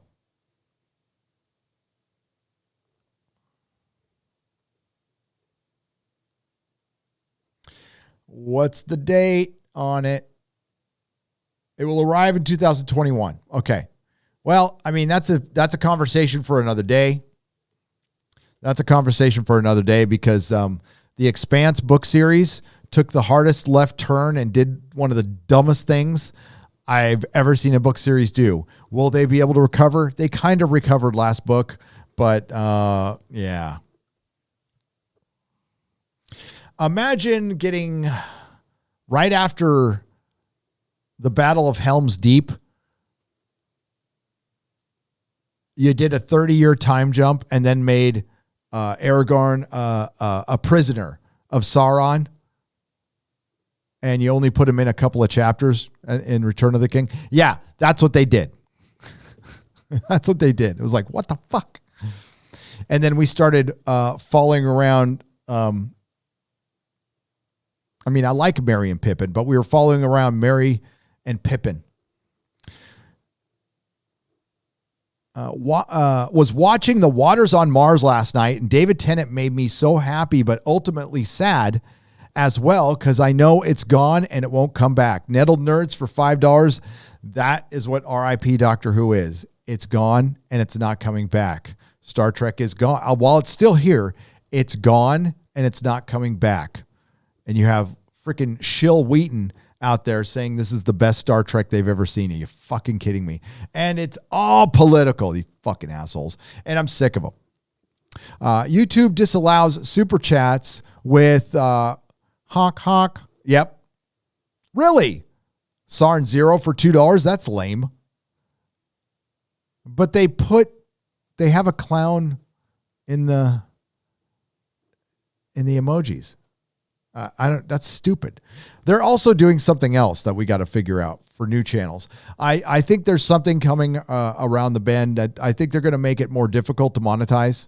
So if that's why we're helping people push up, because there's something new. I went and looked at the user agreement, and supposedly just to get monetized, you need 1,000 subs and 4,000 hours over the last 12 months. Doesn't say anything about resetting those hours unless it's been 12 months. Well, 4,000 hours is pretty easy to get if you do some live streams and stuff.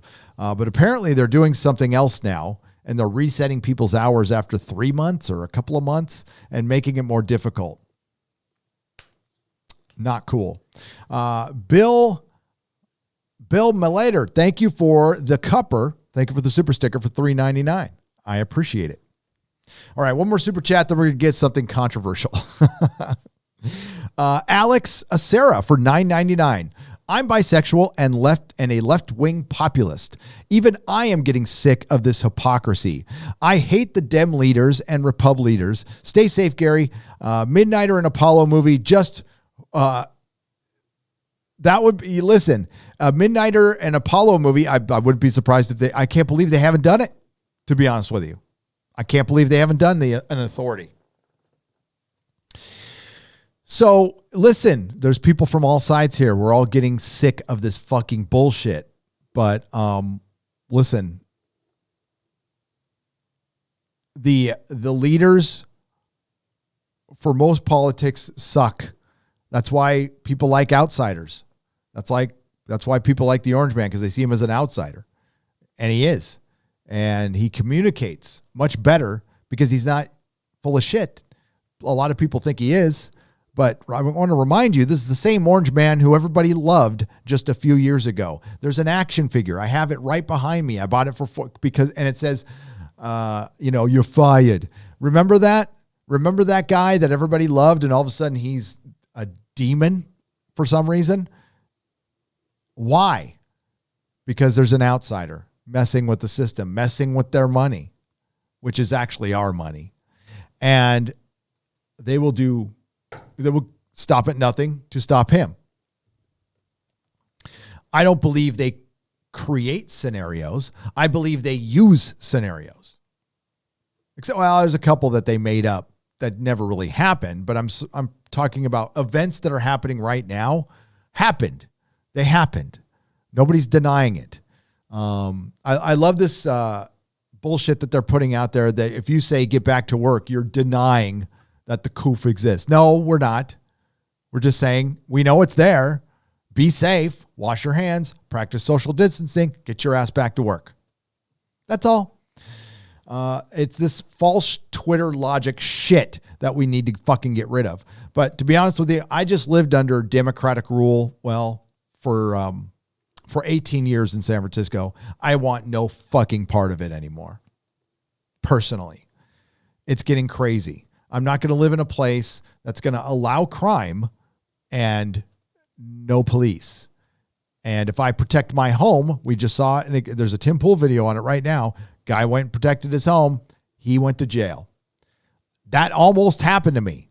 Guy caused trouble in my store. I lifted him up by the seat of his fucking pants and threw him out. And because I'm not a noodle-armed fucking nerd like he thought. And he ended up on his ass. And then he went and bitched to the police because he's a little biatch. And I almost got arrested. Thank you for the farting, the dog farting hearts, Mary Ashmead. All right. Parental. This is not for kids. This is language, by the way. This is just language. It's somebody saying something. It's on Twitter. Twitter allowed it. The BBC allowed it. Of course, I want to preface this by saying obvious stuff. We have to say a lot of obvious stuff on Twitter, so forgive me.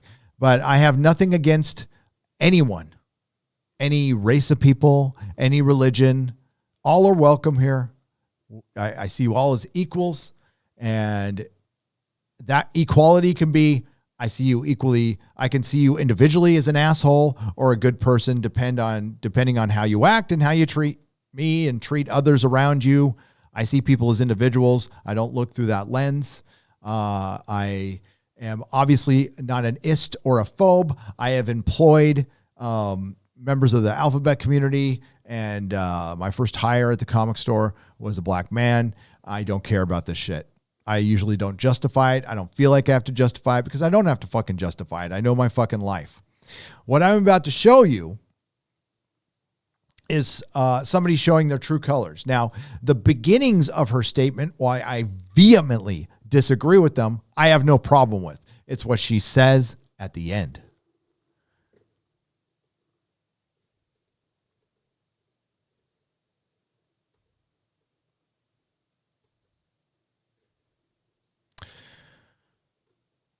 BBC airs segment with guest who claims we want to kill Whitey. Are Black power is that those myths, as you were talking about, those capitalist myths are so prevalent today. They're so real today. Like the myths that we have about Black power, like Black power, Wakanda, it's still a world where Africa was never colonized, was never pillaged for its resources. Like white power is Trump Tower. Like these things are put against each other. But when we say we want to kill Whitey, we don't really mean we want to kill Whitey, we do. But when we say we want to kill Whitey, it's like it's a capitalist, not today. Finish the show. But when people react to people saying that like, white privilege, whiteness is a capitalist structure. It benefits itself. It hurts white people. It hurts non-Black people. It hurts Black people. But still, this kind of fear of a Black alternative, and it's these sort of. We could talk about alternatives all day long. Whatever she said before that sounded like a bunch of bullshit rhetoric to me, but I have no problem with it. That's all about free speech. It's what she said towards the end. That stuff's just allowed now. I don't want to hear that from anyone towards any race ever. But if she says it, she says it. The BBC allows it. That was supposed to be a comedy. That's comedy, by the way. That's on one of their comedy. That was brought to me. That was sent to me by an email. And it was, give me a second. I got to credit the YouTuber. I need to credit the YouTuber. Give me just a mo.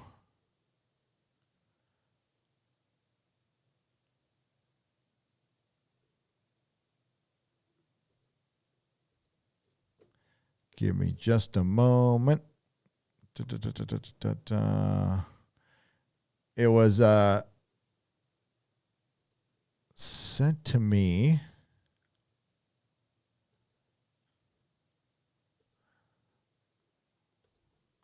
Where?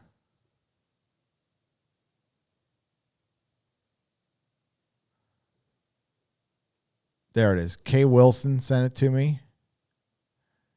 And it was on the Pulse.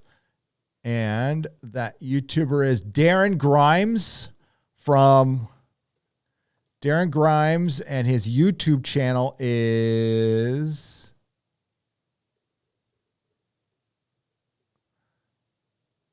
sorry, I like to give people credit because he broke this. So it's from Reasoned. It's called Reasoned. And you can check out, I'm going to put the link in the description. He's the one who broke it. Somebody just emailed it to me, so I don't want to act like that's like me breaking it or anything like that, because it wasn't. Obviously, you saw that. So there's the video. Yeah. So that's just whipping shit up and making it like so much worse, so much fucking worse. And she just said it with a smile on her face, like yeah. And I don't think she was serious, but I can't know that. And then somebody chimed in later, oh, not today. How's that going to help anything? How's that going to start a conversation? Because we'll use a paraphrased Peter Capaldi doctor speech. How many things have to burn?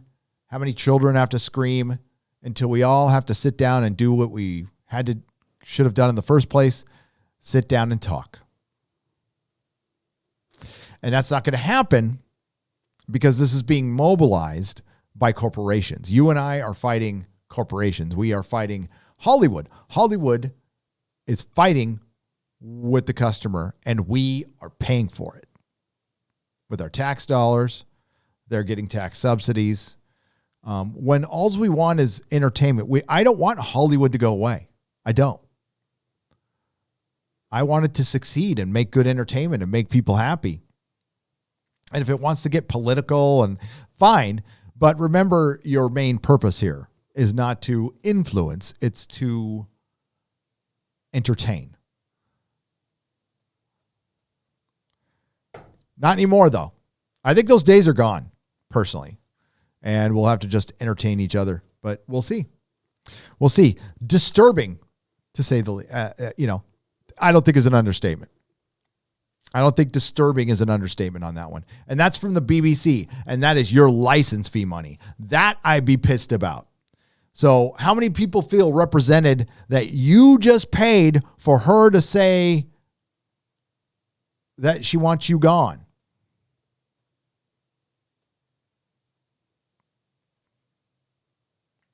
You know, how much Hollywood cares about you? Okay, listen, I know jack squat about the Tiger King. All right. Everybody's been telling, I listen, I'm one of those people. Everybody watched it. Everybody liked it. Everybody told me to watch it. And then just because everybody was telling me that, I'm like, I don't want to watch it now. I'm just, maybe I'll watch it. I don't like, if I would get really pissed off if there's bad treatment of animals and stuff. But Carol Baskins, I know everything about her, right? So she was on Dancing with the Stars. They hyped her out. She had a big tiger thing. It was a super fabulous tiger theme. And the family of her missing husband ran an ad right in the middle, I guess, of her routine. And I thought that was fucking brilliant. But that shows you how much Hollywood cares. There's a good chance she knows something about the guy. She knows something about it, or maybe had something to do with it. I don't know. Hollywood doesn't know either, but they know there's enough question that they can monetize it and they could take it out there. So these are the people who are trying to tell us that that film on Netflix is okay, How to Live Our Lives. Leo DiCaprio wants to own all his planes and his security guards, but he doesn't want you owning a firearm to protect yourself or a car to get your ass to work, no matter what that car runs on.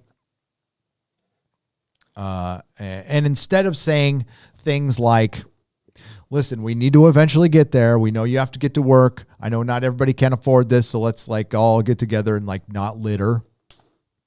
No, they'll say things. They'll go out there. They'll tell us how to live, and they'll speaking of opportunism, my governor, listen, I'm not here to get in that conversation. I do believe the climate's changing all the time. If you look through history, it just has. Doesn't mean we should crap all over the earth. By all means, keep it clean. There's certain. I would rather see funds going towards, going out into space and doing other things. Sure, and keeping the planet clean. I love Elon Musk, although his cars don't keep the earth that clean, to be honest with you. And I work there, so stop with the counter arguments, because I know where those batteries go. But Gavin Newsom was in the middle of a burnt out part of forest or whatever, and he's like, it's clear that climate change is upon us. I'm here to tell you, as a Californian of 51 years, the only thing it means when there's fires in the state in late summer, in late September, in early October, the only thing it means is it's late summer. That's it. These fires are bad, but these aren't the worst. They're calling them record. When they say record, they're talking about that general region. I was in San Diego. I had just moved from San Diego, actually. I was flying to my wedding when the third worst, or now it's like the sixth worst fire in the state happened. And San Diego, the entire city, almost burned down.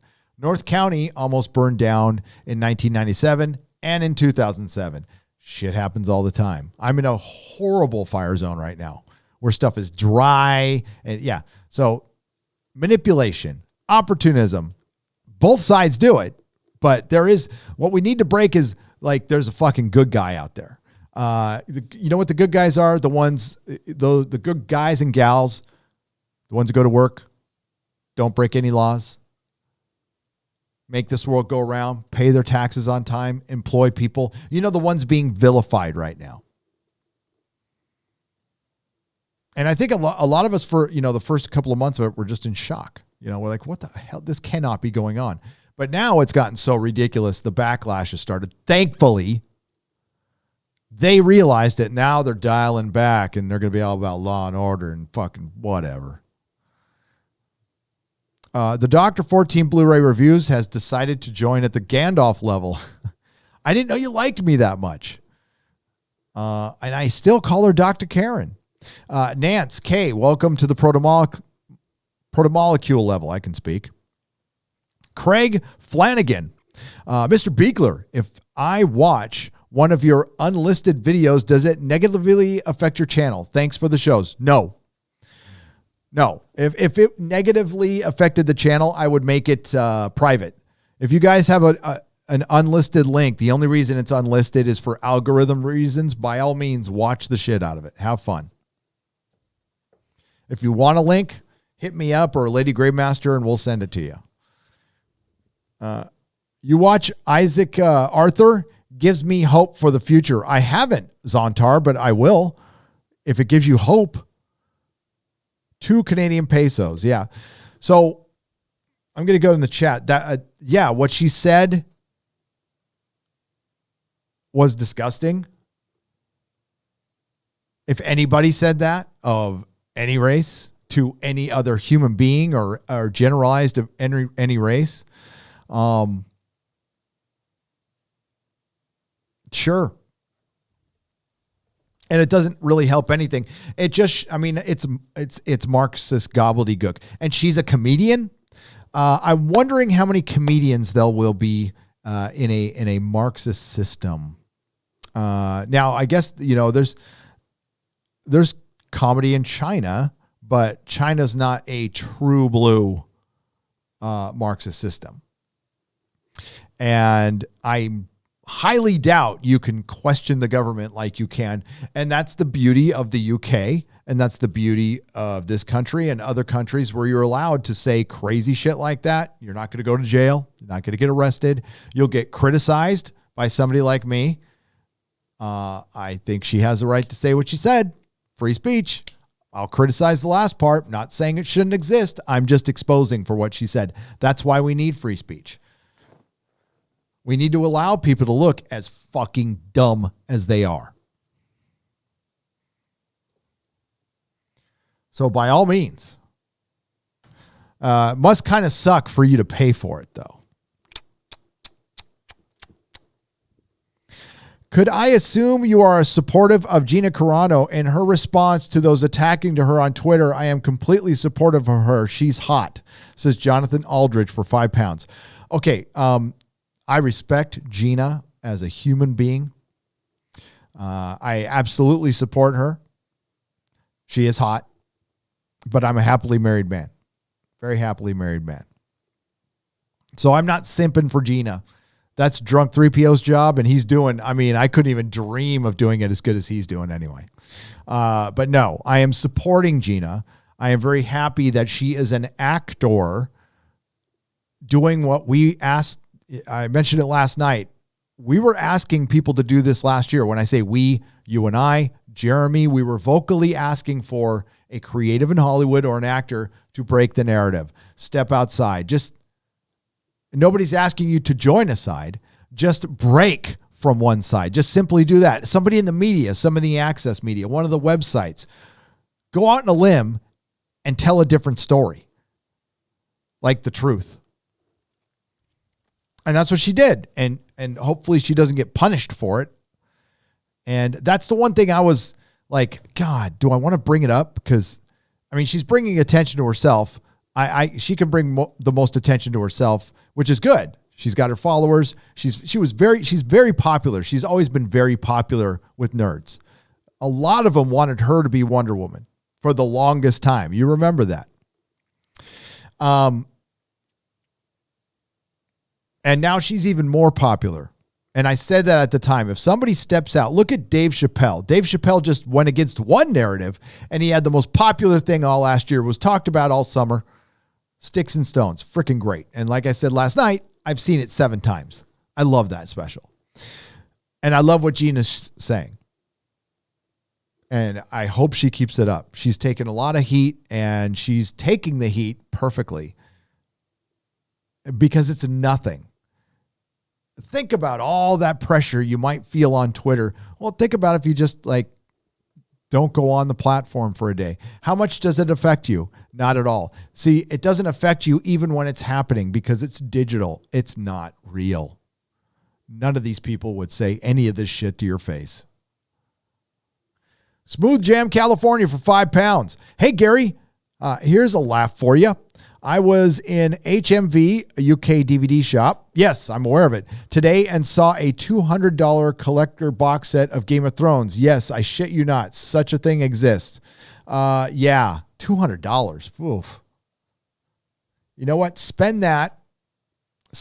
Go find it on eBay. Find the bookcase of the Lord of the Rings and the Hobbit Blu-rays. You can get that collection, and it's a wooden bookcase, and all the cases are like books, and you get a little art book on the bottom. It listed for like $700, but now you can get it for like $200 or $300. Go get that. That's awesome. Master Gary, sir, I've been wondering, what are your midichlorians? Oh, that's a personal question there. Catastrophe for $5. Also, who would win in a fight? Jeremy from Geeks and Gamers or Jeremy from the Quartering? Jeremy from Geeks and Gamers, probably. Well, I don't know how tall the Jeremy from the Quartering is. You know what? That would be a hilarious fight. I would pay top dollar to see those two boxing. They could sucker punch each other. I don't know. Jeremy's a closer friend, so I'm gonna say Jeremy. But I respect Jeremy from the Quartering a lot. He was great on Friday Night Tights. For somebody to come in who's never really talked to any of us before and sounded like he's like fits right in, that's a fucking pro right there. That Nobody Guy for $5. Hail, Gary, check out Missing 411 on Amazon, documentary on hunters disappearing and their experiences. Exozone friendly. I've already seen it. I've seen it. I might do a watch party of that on Twitch. Thank you for the super chat. Douglas Nelson for $5. Been away thanks to the Hurricane Laura, but good to see that you're still going strong. We do not kneel. Why, thank you. And sorry about the hurricane, Douglas. Still doing well. Still doing very, very well. No complaints here. Ludger long last name. Lunger, or is it Ludger or Ludger? I'll just say Ludger. Ludger, long last name. Thank you for joining up at the Geloja level.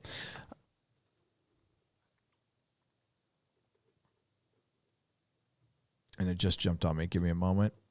I have to refresh. Refresh with some terrible coffee, too.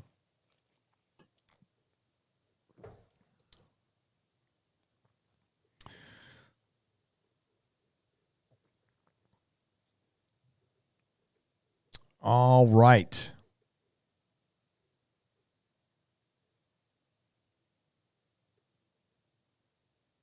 Wes Moody. Webcast for $2. Klutzman ranks higher than Star Trek in keywords. Yes, it does. It actually does. You must have vidIQ. It does. Actually, Parliament is a sexy watch. I've always said Congress members would never survive a session of Parliament. Says Stalin Falcon for $5. I'm sure it's more exciting than ours. I'll give you that. The Dr. 14 Blu-ray reviews for £5. My family is still paying the TV license. I'm sorry to hear that. They're paying for people to say, kill Hardy. Dag the Gnome for 5 Canadian pesos. 150,000 pounds is 194,000 in US. Thank you. Thank you very much. Jonathan Aldridge. Yes, but they don't have 19,000 people making $150,000 or 150,000 pounds. San Francisco does. Gary, it's not worth giving the new director a chance. The new director wants the BBC to represent the country. He agreed to a pay cut. Gary, it's worth not giving the new, says Jonathan Aldridge for £5.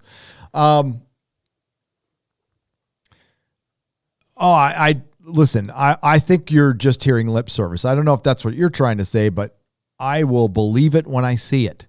I generally believe everything you hear in public from somebody who works in entertainment is bullshit and lip service. Gary, what about Gina Carano and the last actor to play Captain America in a Marvel story involving Captain Marvel and Captain America?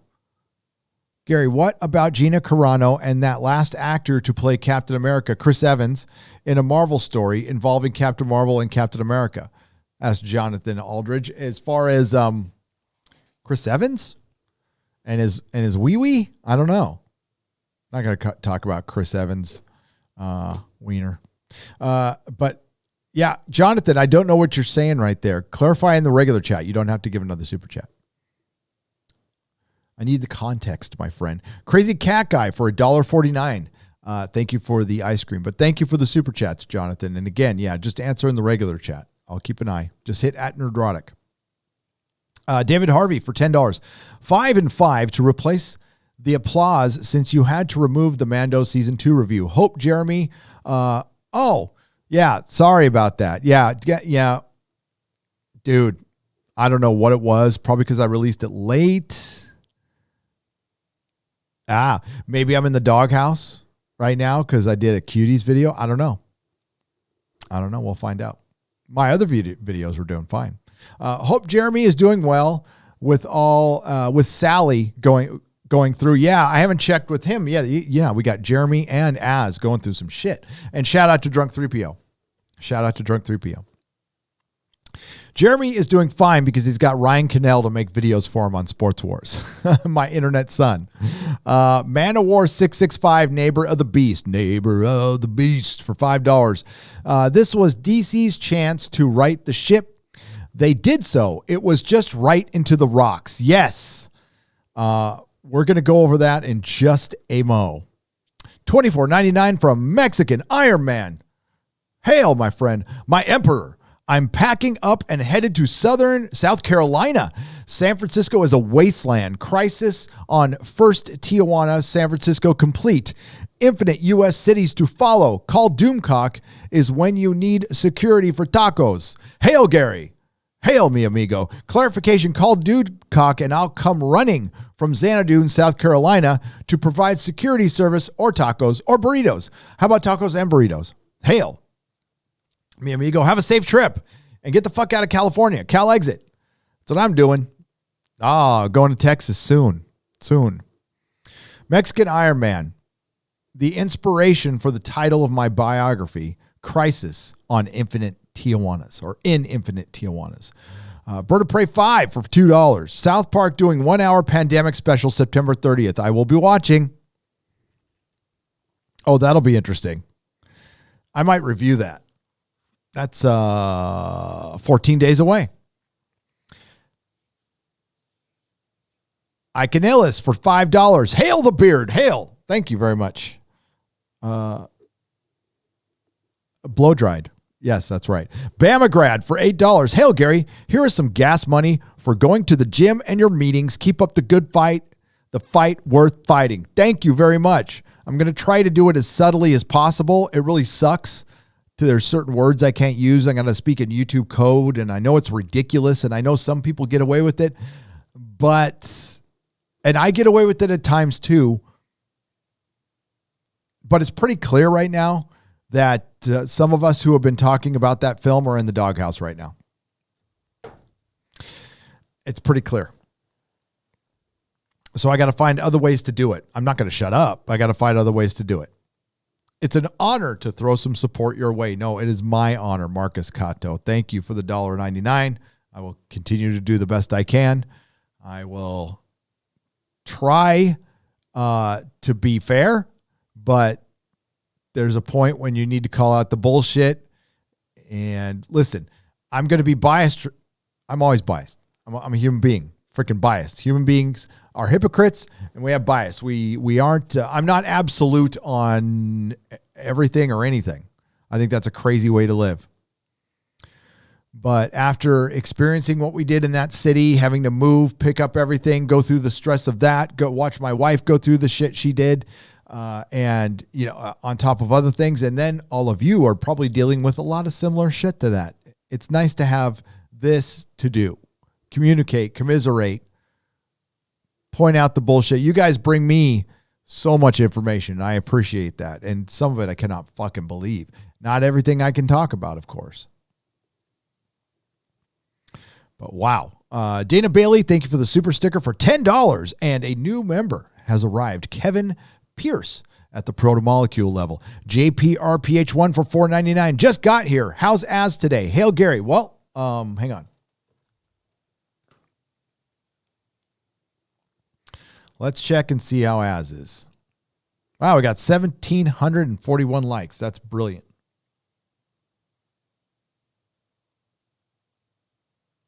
Black Widow article in doc. Thank you, Lady Gravemaster. I'm going to get to that right now.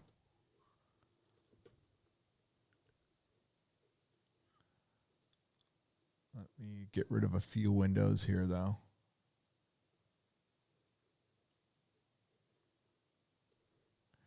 Give me just a moment. Then we'll check on as. Then we'll get to the doc.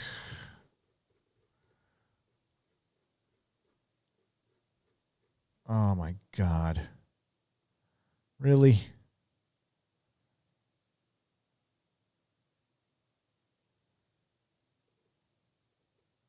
Yeah, this Mandalorian thing doesn't look good. Doesn't look good for Disney. I got to tell you. All right, hang on. We're checking on as. We're going to go to, there it is.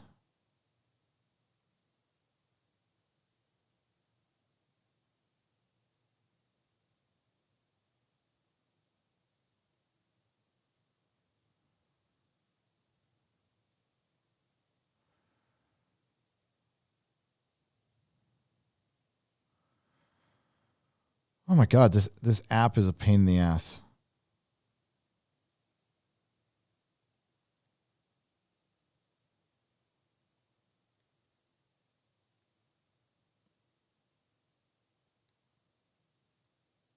Let me see. It looks like he's doing okay.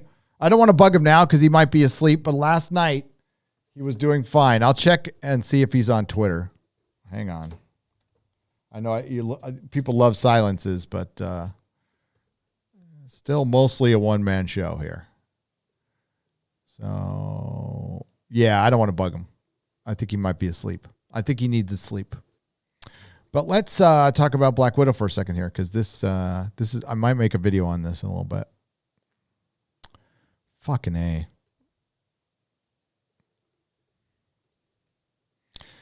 Black Widow director Kate Shortland falsely claims Scarlett Johansson's Natasha Romanoff is the only Avenger without superpowers. Yep. Well, John, I'm sure John is aware. The director for this film has never read a comic book. Never.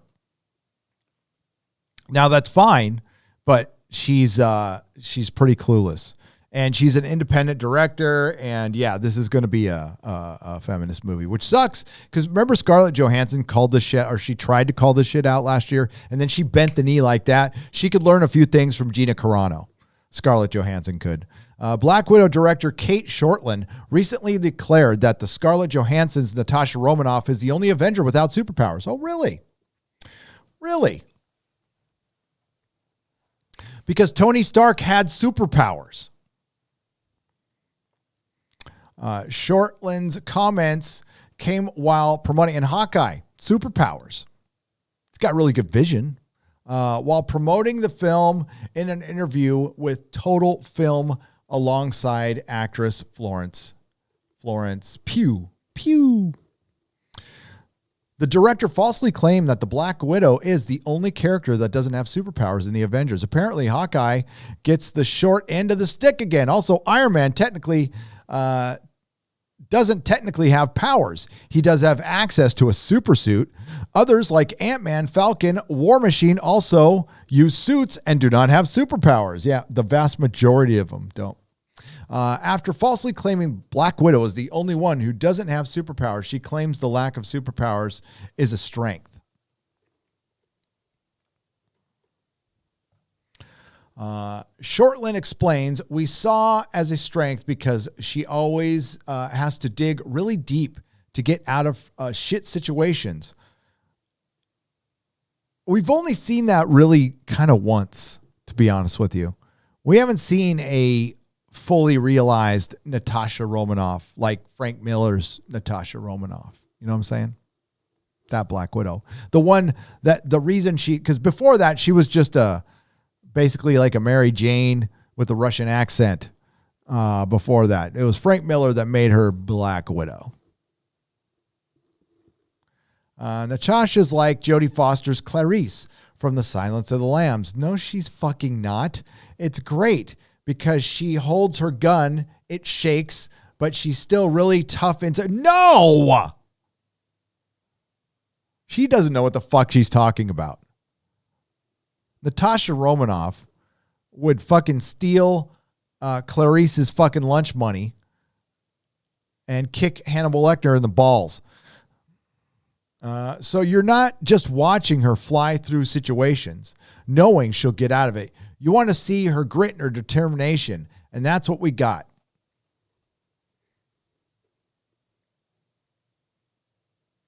Pugh would also weigh in on the film, claiming that it was about the abuse of women.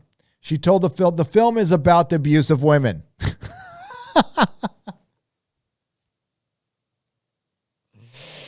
Oh. Yay! Kids, come here. We're going to see a superhero movie about the abuse of women. Thanks, Dad. Dad, I want to get a Natasha Romanoff Black Widow abuse of women play set with abuse of women action. It's about how they get involuntary hysterectomies by the age of 8. It's about girls who are stolen from around the world. It's so painful and it's so important. You mean like child trafficking? Wonder who funds that. Pugh went on to say, part of the excitement for me is that women and girls from around the world are going to see this, and they're going to see an abuse story that really was challenged by its own victims.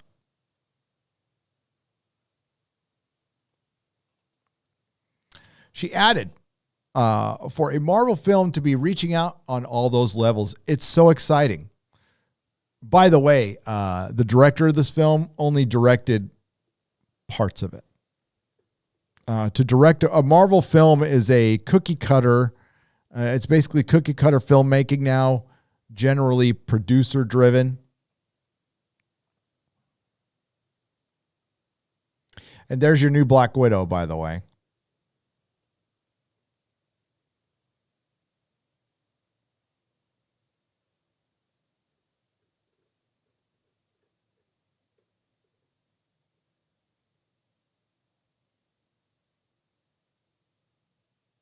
I'm sorry, I was mesmerized by that picture.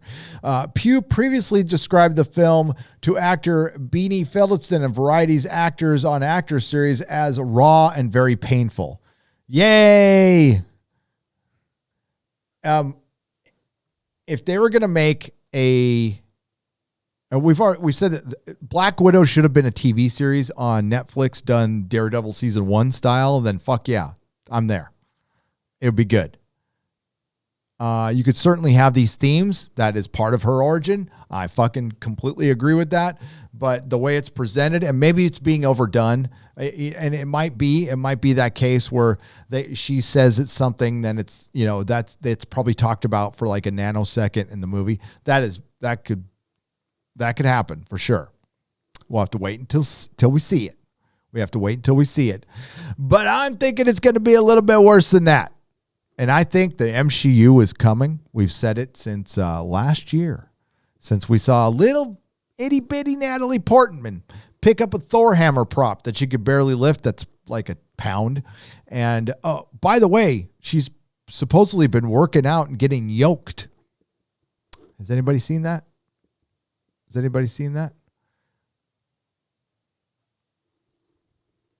Yeah. So, oh boy. Oh boy. That's all I got to say.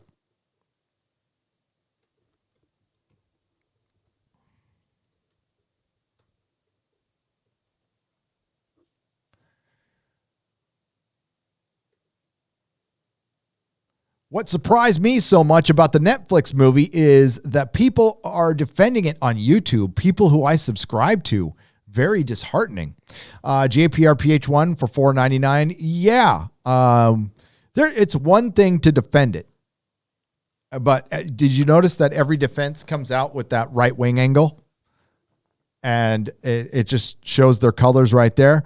I haven't come out and said, well, you're a big old lefty if you're defending the contextualization of younglings. You're a big lefty You're a lefty. You're an extreme leftist if you're defending the textualization or contextualization of my code words. Nope, haven't said that at all. Not once. You're incredibly misguided. I imagine the ones I have seen defending it don't have kids. Not that that has to be a major factor in everything, but it gives you perspective. Parents are a little paranoid about that shit. The ones who care. Not every parent cares about their kid, unfortunately. Like the 600 parents who auditioned for this film. Thought they could monetize their youngster. Foul. And guess what? I understand. I understand what the movie was trying to say because I watched it. I completely understand it. And I also understand that a lot of people can get what they need out of this movie without listening to a fucking word of it. Or listening. Doesn't matter.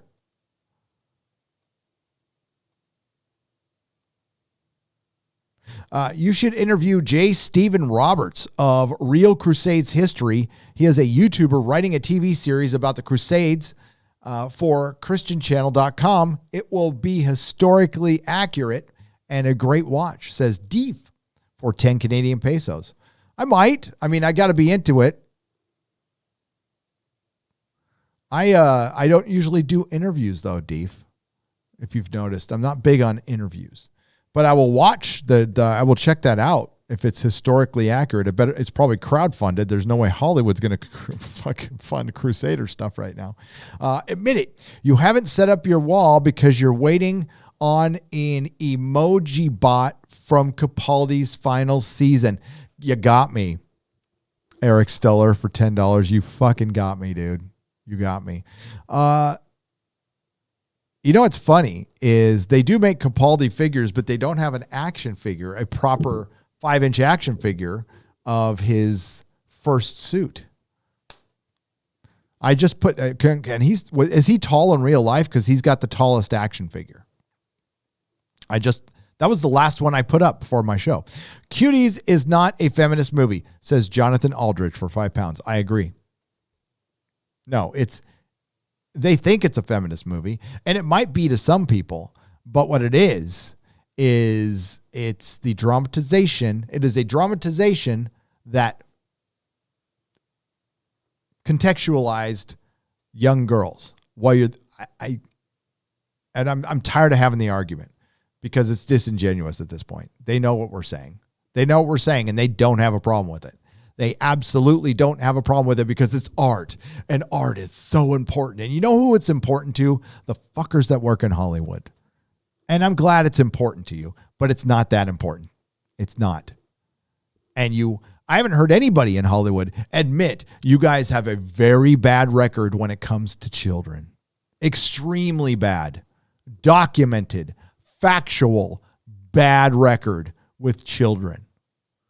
You chew them up and you spit them out. And I don't care how many supervisors you have. All it takes is one powerful dude or girl to invite one parent or a kid to a party. And that happens probably on the regular, I'm guessing. Because when you get that rich, things get boring to you. And when things get boring, you get jaded. Or some people are just born with it, and that sucks. And they're going to try to feed that to us someday. They're going to try to feed it that it's a disease. And you know what? I agree. It is. One that you can't fix with some people. And at that point, you got to say, you won the lottery of suck, buddy. But you can't be in society. Sorry. For common sense, thank you. Thank you, Oliver Von Arx, for 5 Chilean pesos. I agree. I appreciate that. I agree for YouTubers. Just make a video on it. I'll watch As, Your Internet Son Ryan, Geeks and Gamers, and more cover the same. Thank you, Mutant Bama Hammer. Oh, for $5. Yeah. Well, I don't care if other people make videos on the same topic days before I do. I'll do a video now. I've learned my lesson on that one because, like recently, Josiah and I and Jeremy all did a video on the same subject, and all three of our videos like freaking took off. And we had 3 different takes. That's it. Thanks to you all and all the other Nerdrotics for keeping me entertained while I'm locked down and working from home, says Rob Robbo for $5 Australian. Yeah, Australia, man. My heart goes out to you guys. You are most welcome. Thank you for entertaining me. Thank you for being here. Thank you for supporting this channel. We're going to be doing a lot of interesting things in the near future once I get this goddamn office done. Sorry, Father Christopher Miller. Took the Lord's name in vain. I'm not a Christian guy, but I respect him. So, the plan is you're going to have like different angles in here. And I've got another room where I'm going to shoot my more serious subjects. And I'm toying with another channel. We'll see. We'll see about that. I'm not too sure yet. There's still a lot of work to be done. I want to get these nooners at the same time every day. Or not. I want to be live every day at some point. But I want to get them live on, Monday, Wednesday at the same time. Once, my life gets a little more leveled out. Right now, that's not the case. So I warned you, the Nerdrotic Nooners are going to be at just crazy times until the move is done. Don't you understand? Joker is about not taking your medication, Jeb Nichols. That's so Scraven for $5 Australian. I never knew that. I never knew that. Jennifer Cisco, thank you for the You Rock sticker. You Rock for $3. Icanillis for $5. Currently working and re-editing remake the Batman trailer with a better suit. Anything you'd like to see? Yeah, a better suit. I don't think I mind much of anything else other than it looks like another grounded Batman, which could be good. But I want a comic book Batman with more detective stuff. I like what I hear, and I could love the movie. I could absolutely love the movie. I'm not sold on Robert Pattinson yet, but I could be. I'm open to it. I like Batman quite a bit. And I think this will be the last white Batman we ever get.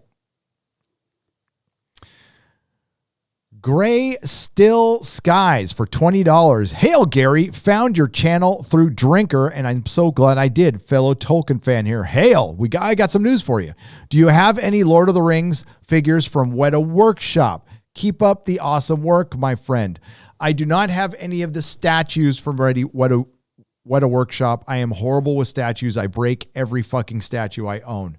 I'm going to get Sauron. It's going to cost a fortune, but I'm saving up to get Sauron because I don't have Sauron yet. But I have the figures from Osmus, which are brilliant. They are fucking great. Great. I got some Lord of the Rings news. It's from theonering.net. I'm just signal boosting these guys. They do the scoops and they do their live streams, and not that many people watch them. So I'll give them a signal boost. TheOneRing.net is a website I've been going to for 20 years. They used to get all the scoops on the original Lord of the Rings back in the day. They're a very old website. The premiere so season 1 is going to be 8 episodes long with a movie premiere. So we are getting another Lord of the Rings movie, folks. It is filmed like a movie by a movie director. He did the last Jurassic Park film movie. I didn't see it. I forgot his name. It's going to be a 3-hour movie split into 2 episodes, 90 minutes each. And it will be, I imagine it's going to have something to do with Numenor. Now, whether that's in the prologue, I'm not sure. These guys discussed it in length. It would be very hard to do the drowning of Numenor without it fully explaining what happened before that. And so they were thinking it wasn't it. I think that's it. I think they're going to explain what happened before that in a prologue. I agree with both of the guys on the live stream said that would be impossible to do in a prologue. I agree, and I still think they're going to do it. You got to read the Silmarillion, because I think they got the rights to the Silmarillion, and I think they're going to be using a lot of stuff in there. So you might want to get caught up on that. I'm going to do it myself. I've got good news and I got bad news. Amazon's taking it seriously. They're putting a lot of money into it, but they're making some big mistakes. And it looks like they're going to do their own tone and feel. This is not going to be based on Peter Jackson's Lord of the Rings. This is going to be Amazon's Lord of the Rings. So when you watch this, I don't know how much it's going to fit into watching The Hobbit, Lord of the Rings afterwards, which leads me to believe that they will remake eventually their own Hobbit and Lord of the Rings. Now, people will go, wait a minute. That's not what they paid for. That's not what they can do. They can't redo it. The Tolkien estate said this and that. No. Christopher Tolkien is dead. Unfortunately, may he rest in peace. May he, rest eternally with his pops and they have a good time. I mean, think about it. Some of these stories, some of these things came out of the mind of Tolkien when he was trying to ease his son. He would write his son's little stories and stuff while he was off at World War I, because little Christopher was worried about dad coming back and stuff. That's fucking awesome. But there's certain people not involved with this. I don't think Lee is involved.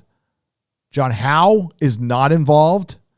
Shippey, now they keep saying Shippey's not involved, but I've got an email from a Shippey representative saying he is. And Lady Gravemaster got that for me. So as far as I know, Shippey is involved in the Lord of the Rings series. In what capacity, I do not know, but he is involved. They are saying he isn't. They have a cast already. It's very young. This is going to follow Galadriel and Elrond and Sauron.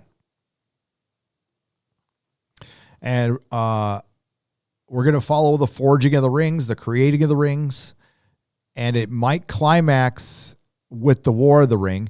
5 seasons, 8 episodes a season. It's going to be the most expensive thing ever made. It's a $1 billion 5-season show, and it's going to cost more than that, by the way. That's just so far what they've spent. It's the most expensive thing ever fucking made as far as art by when things are all said and done. And they're not going to try to use the tone of the Peter Jackson films. They've got Disney people, Marvel people working on it. Weta Workshop is going to be making the swords and the shields and props. So that's good. That's fucking great.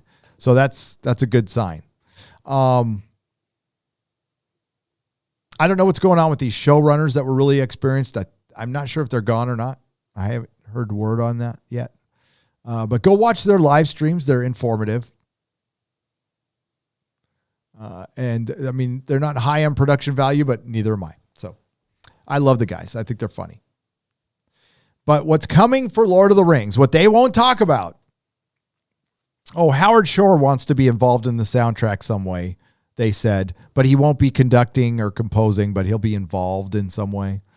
And Weta Workshop will be working on the props. So that's the good news. The bad news is this is going to be a very inclusively diverse, probably SJW LOTR, MPC LOTR, PC LOTR. I don't know. I hope the fuck not. I fully expect races to be swapped. And if we still get a good story, I'm not going to care. If we start, hearing about gay elves and gay hobbits and, Sauron was, originally, I don't even want to go there, but you know where I'm going. Then no. apparently, Gandalf, before he was Gandalf, he's a starry. He went down to Middle Earth in the Second Age. I don't think it's very specific about what form he took. So the female Gandalf thing totally could happen.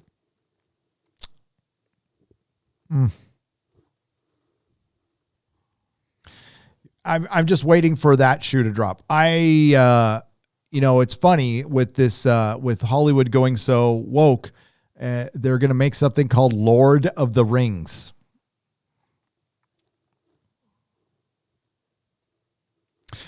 Shil Wheaton is allowed to like Lower Decks. His mistake was telling fans that hate the show to go away as part of an attempt to keep them interested. Yes, Jonathan Aldridge for $5. That was Shil Wheaton's best advice. If you don't like the show, then go away. What a great selling point. What a great selling point. He also said it's the funniest thing he's ever seen. Lower Decks.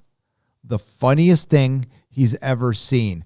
When Will Wheaton wakes up in the morning, somebody just programs what he says all day. I think he is an NPC to end all NPCs. Hail Gary, hashtag walk away, says Rhett One for $5. A lot of people are. A lot of people are. Fred Sacco for $25. Been a rough year. Lost both my parents in 2 weeks. In time from the beer bug lockdown, shows like yours and Friday Night Tights crew has replaced the need for prepackaged, agenda-riddled Hollywood content. Thank you. You are welcome, Fred. I'm very sorry to hear that. My God. Anything we can do to cheer you up, I hope we can do. That's awful. Thank you for the $25. Thanks, buddy. Jonathan Aldridge for £5. Gary, another stupid comment from the Cuties director. Cuties director called Cuties a feminist movie. Would your wife agree? She does not agree. She does not agree at all, as a matter of fact. And neither do the two alphabet friends I spoke with. No, they don't. DVM 421 for $5. Thank you for the donation. I appreciate it. Jonathan Aldridge for $5 was thinking about whether a Marvel film with a male and female lead is worth it if I had Gina Carano instead of Brie Larson. I would. Gina Carano being in a film, I can get behind. Oh, that sounded terrible. Sorry, Gina. I apologize. I absolutely would support Gina being in a, like, if it's woke feminist stuff though, I don't know if she'd do something like that. Doesn't sound like she would. Joseph Yancey, welcome to the Jaloja level. I appreciate it. Gary, I'm not so sure if they can rewrite the Tolkien books. Jonathan Aldridge for $5. They cannot rewrite the Tolkien books, but there is a lot of room for interpretation in a lot of things. And if they make a whole series on the Second Age, and there's going to be spin-offs, because as far as I know, Amazon owns everything, and they bought everything as they bought unreleased footage of The Lord of the Rings from Peter Jackson. They bought everything to control it. That sounds to me like they can do spin-offs. They'll do the Second Age show, and maybe the show lasts for 10 years. Maybe it takes 10 years to produce these 5 seasons. Then you're far enough away to where you can remake The Hobbit and Lord of the Rings. You'd have to make it exactly that way, but I think they would probably talk the estate into having a... You guess. Enjoy Peter Jackson's Lord of the Rings. It might be the last perfect classic. Speaking jokingly, wasn't the first female doctor... here, I got to read it up here. Speaking jokingly, wasn't the first female doctor depicted in a comedy spoof with Rowan Atkinson? Yes, written by Stephen Moffat. Curse of the Fatal Death, DVM 421, and it's funny as hell. And the female doctor does the first thing a female doctor would do, grabs her tits. Cheers. Here's to boobs. I like boobs. I believe in free speech and boobs, just like that Clay guy, the sports ball guy. No, I know who he is. All right. I'm going to wrap things up, folks. It's been 2 hours, 25 minutes. I've got to make a video. I'll be back for Friday Night Tights. We got Bowles Trek as a guest. If you haven't heard of Bowles Trek, let me tell you about Bowles Trek. Him and I kind of got our start.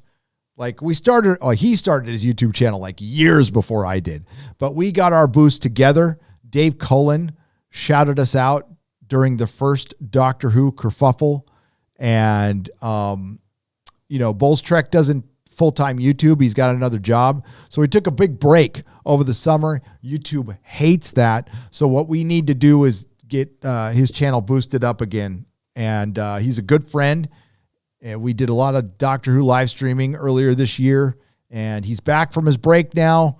So we want to give him his channel a little boost. He's one of the best YouTubers out there. He's from Canada. So he'll be on Friday Night Tights with us this week. And then we'll see about next week. I've got some... Hail, Gary, just sent you and Young Ripa 59 an email about DC Comics as GeekTube for $4.99. I will check it out. Yeah, I didn't talk. We'll talk about it on Friday Night Tights. We will. I keep kicking that can down the road, but I got to get this office done. It's freaking driving me crazy. Let me see if I can get to that email real quick.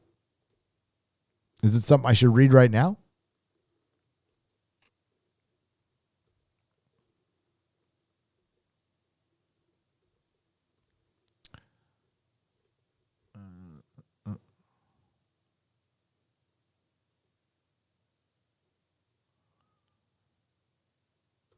DC bashes YouTubers. The books.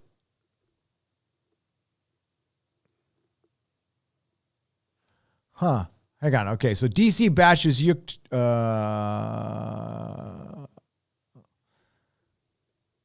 Let me see here.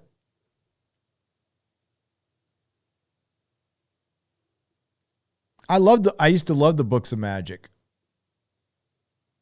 Yeah, I can't read all this now. Sorry. Too many long silences. But I will read that. Thank you very much. And if they go after YouTubers, I wouldn't be fucking surprised. What do you think this whole thing is? They're starting to come after Facebook groups and YouTubers because supposedly, so here's what's happening. Our Russian overlords are pulling our strings and they're going into Facebook groups that are giving us talking points to pass on to you to sway the election. That's what they're saying that I'm doing and other people doing. Publicly, I don't care who you vote for. I don't give a shit. Want you to be happy. Do whatever you do to make you happy. I respect your political decisions. Respect mine. I have had a local politician awakening, meaning I give a fuck. I used to not give a fuck. We all lived very comfortable lives. And now this comfort, we're told we're not allowed to have it. We were told it was wrong. And there are disingenuous people out there who just like, listen, you can hate the orange man. That's fine. But the TDS shit is a little crazy. He's just a president. He's just a fucking president. Calm your fucking asses down. You're getting hysterical and you're making things fucking dangerous. And the funny thing is they're on the other side saying we're dangerous. While we're not burning shit down. We're going to work. We're not burning shit down.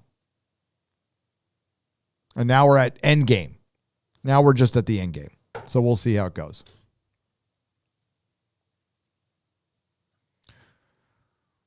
We'll see how it goes. So thank you very much. Thank you for the Kyle Pike. Gary, show us the studio quick. Oh, would love to see it before you go. Yeah, I'll give you a peek. Sure. Thanks for the $20, Kyle. Of course. Thank you. And GeekTube, thank you for the email. I will read it and get back to you, okay? What makes you think that Chris Tolkien's kids would agree with whatever Amazon's request of them? They could just say no. What makes me think that? Jonathan Aldridge, I hope they don't. I hope they don't. But it's been my experience, things change as we go down the generations. So I there was no possibility with Christopher Tolkien alive, like none of Tolkien's stuff getting fucked with. Well, Christopher's heirs, some don't even know Grandpa. So I think there's a possibility that they could be swayed with lots and lots of cheddar. Chris or Jonathan, we all have our price. Lots and lots of cheddar. Lots and lots of cheddar. Some is much higher than others. Fortunately for us, though, when it comes to our price and integrity, the vast majority of us will never be asked to do that and never be put in that position. Tell you what, though.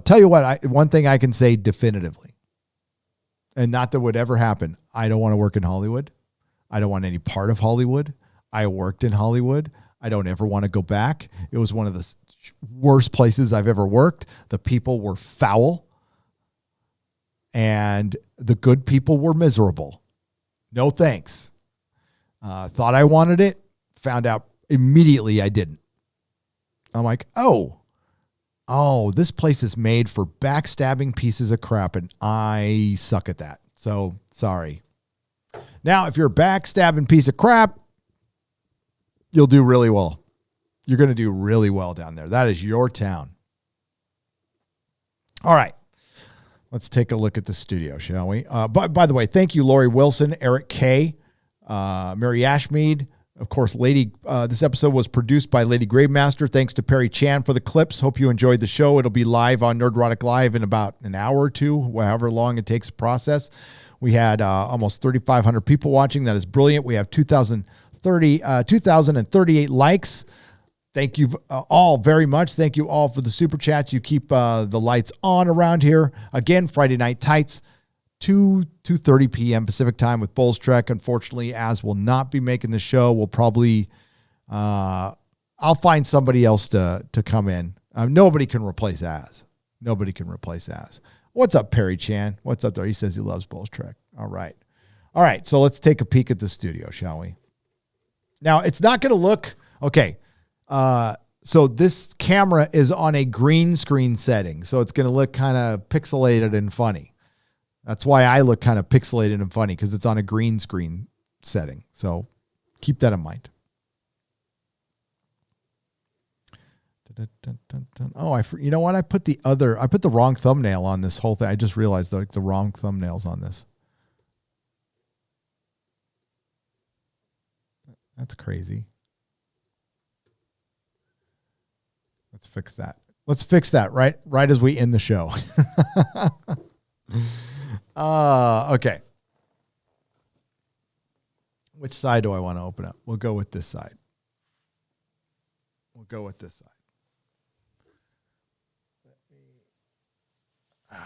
Sorry.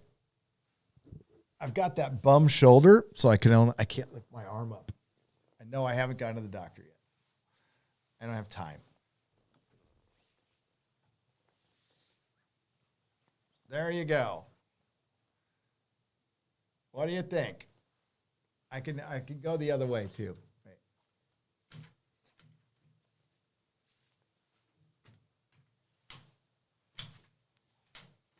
There's a peek. There it is. So kind of. Look at that. So you're seeing old and new. I thought I did a pretty good job. I did that out of memory. So, but I've been looking at that shit as much as you have.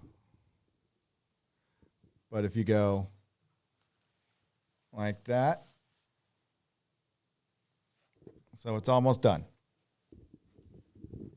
Almost done. There's a larger depth of field. I got to backlight it a little bit. This shelf needs to be filled up. It's going to be all Doctor Who figures on the back right there. And then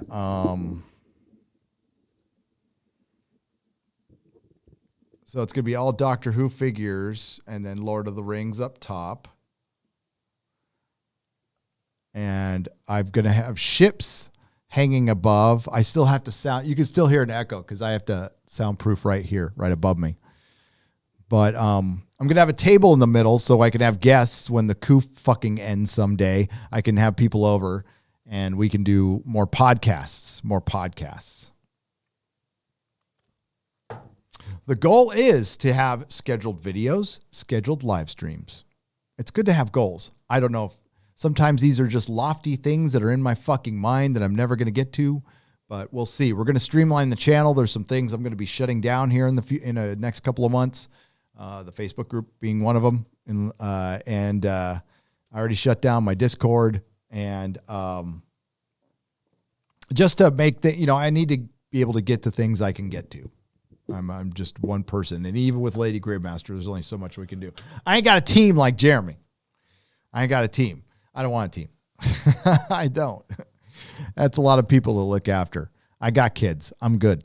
So thank you very much, everyone, for liking, sharing, subscribing, for tuning in.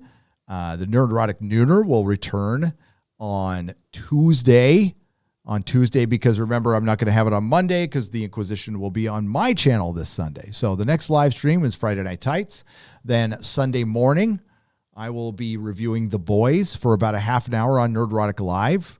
The last episode we did had like 2,000 people watching on Nerdrotic Live, so that's awesome. If you've never heard of that channel, that's my alternate channel where I put all the live streams. Then, of course, the Inquisition with Doomcock. And everyone, have a wonderful day. Nerdrotic.com.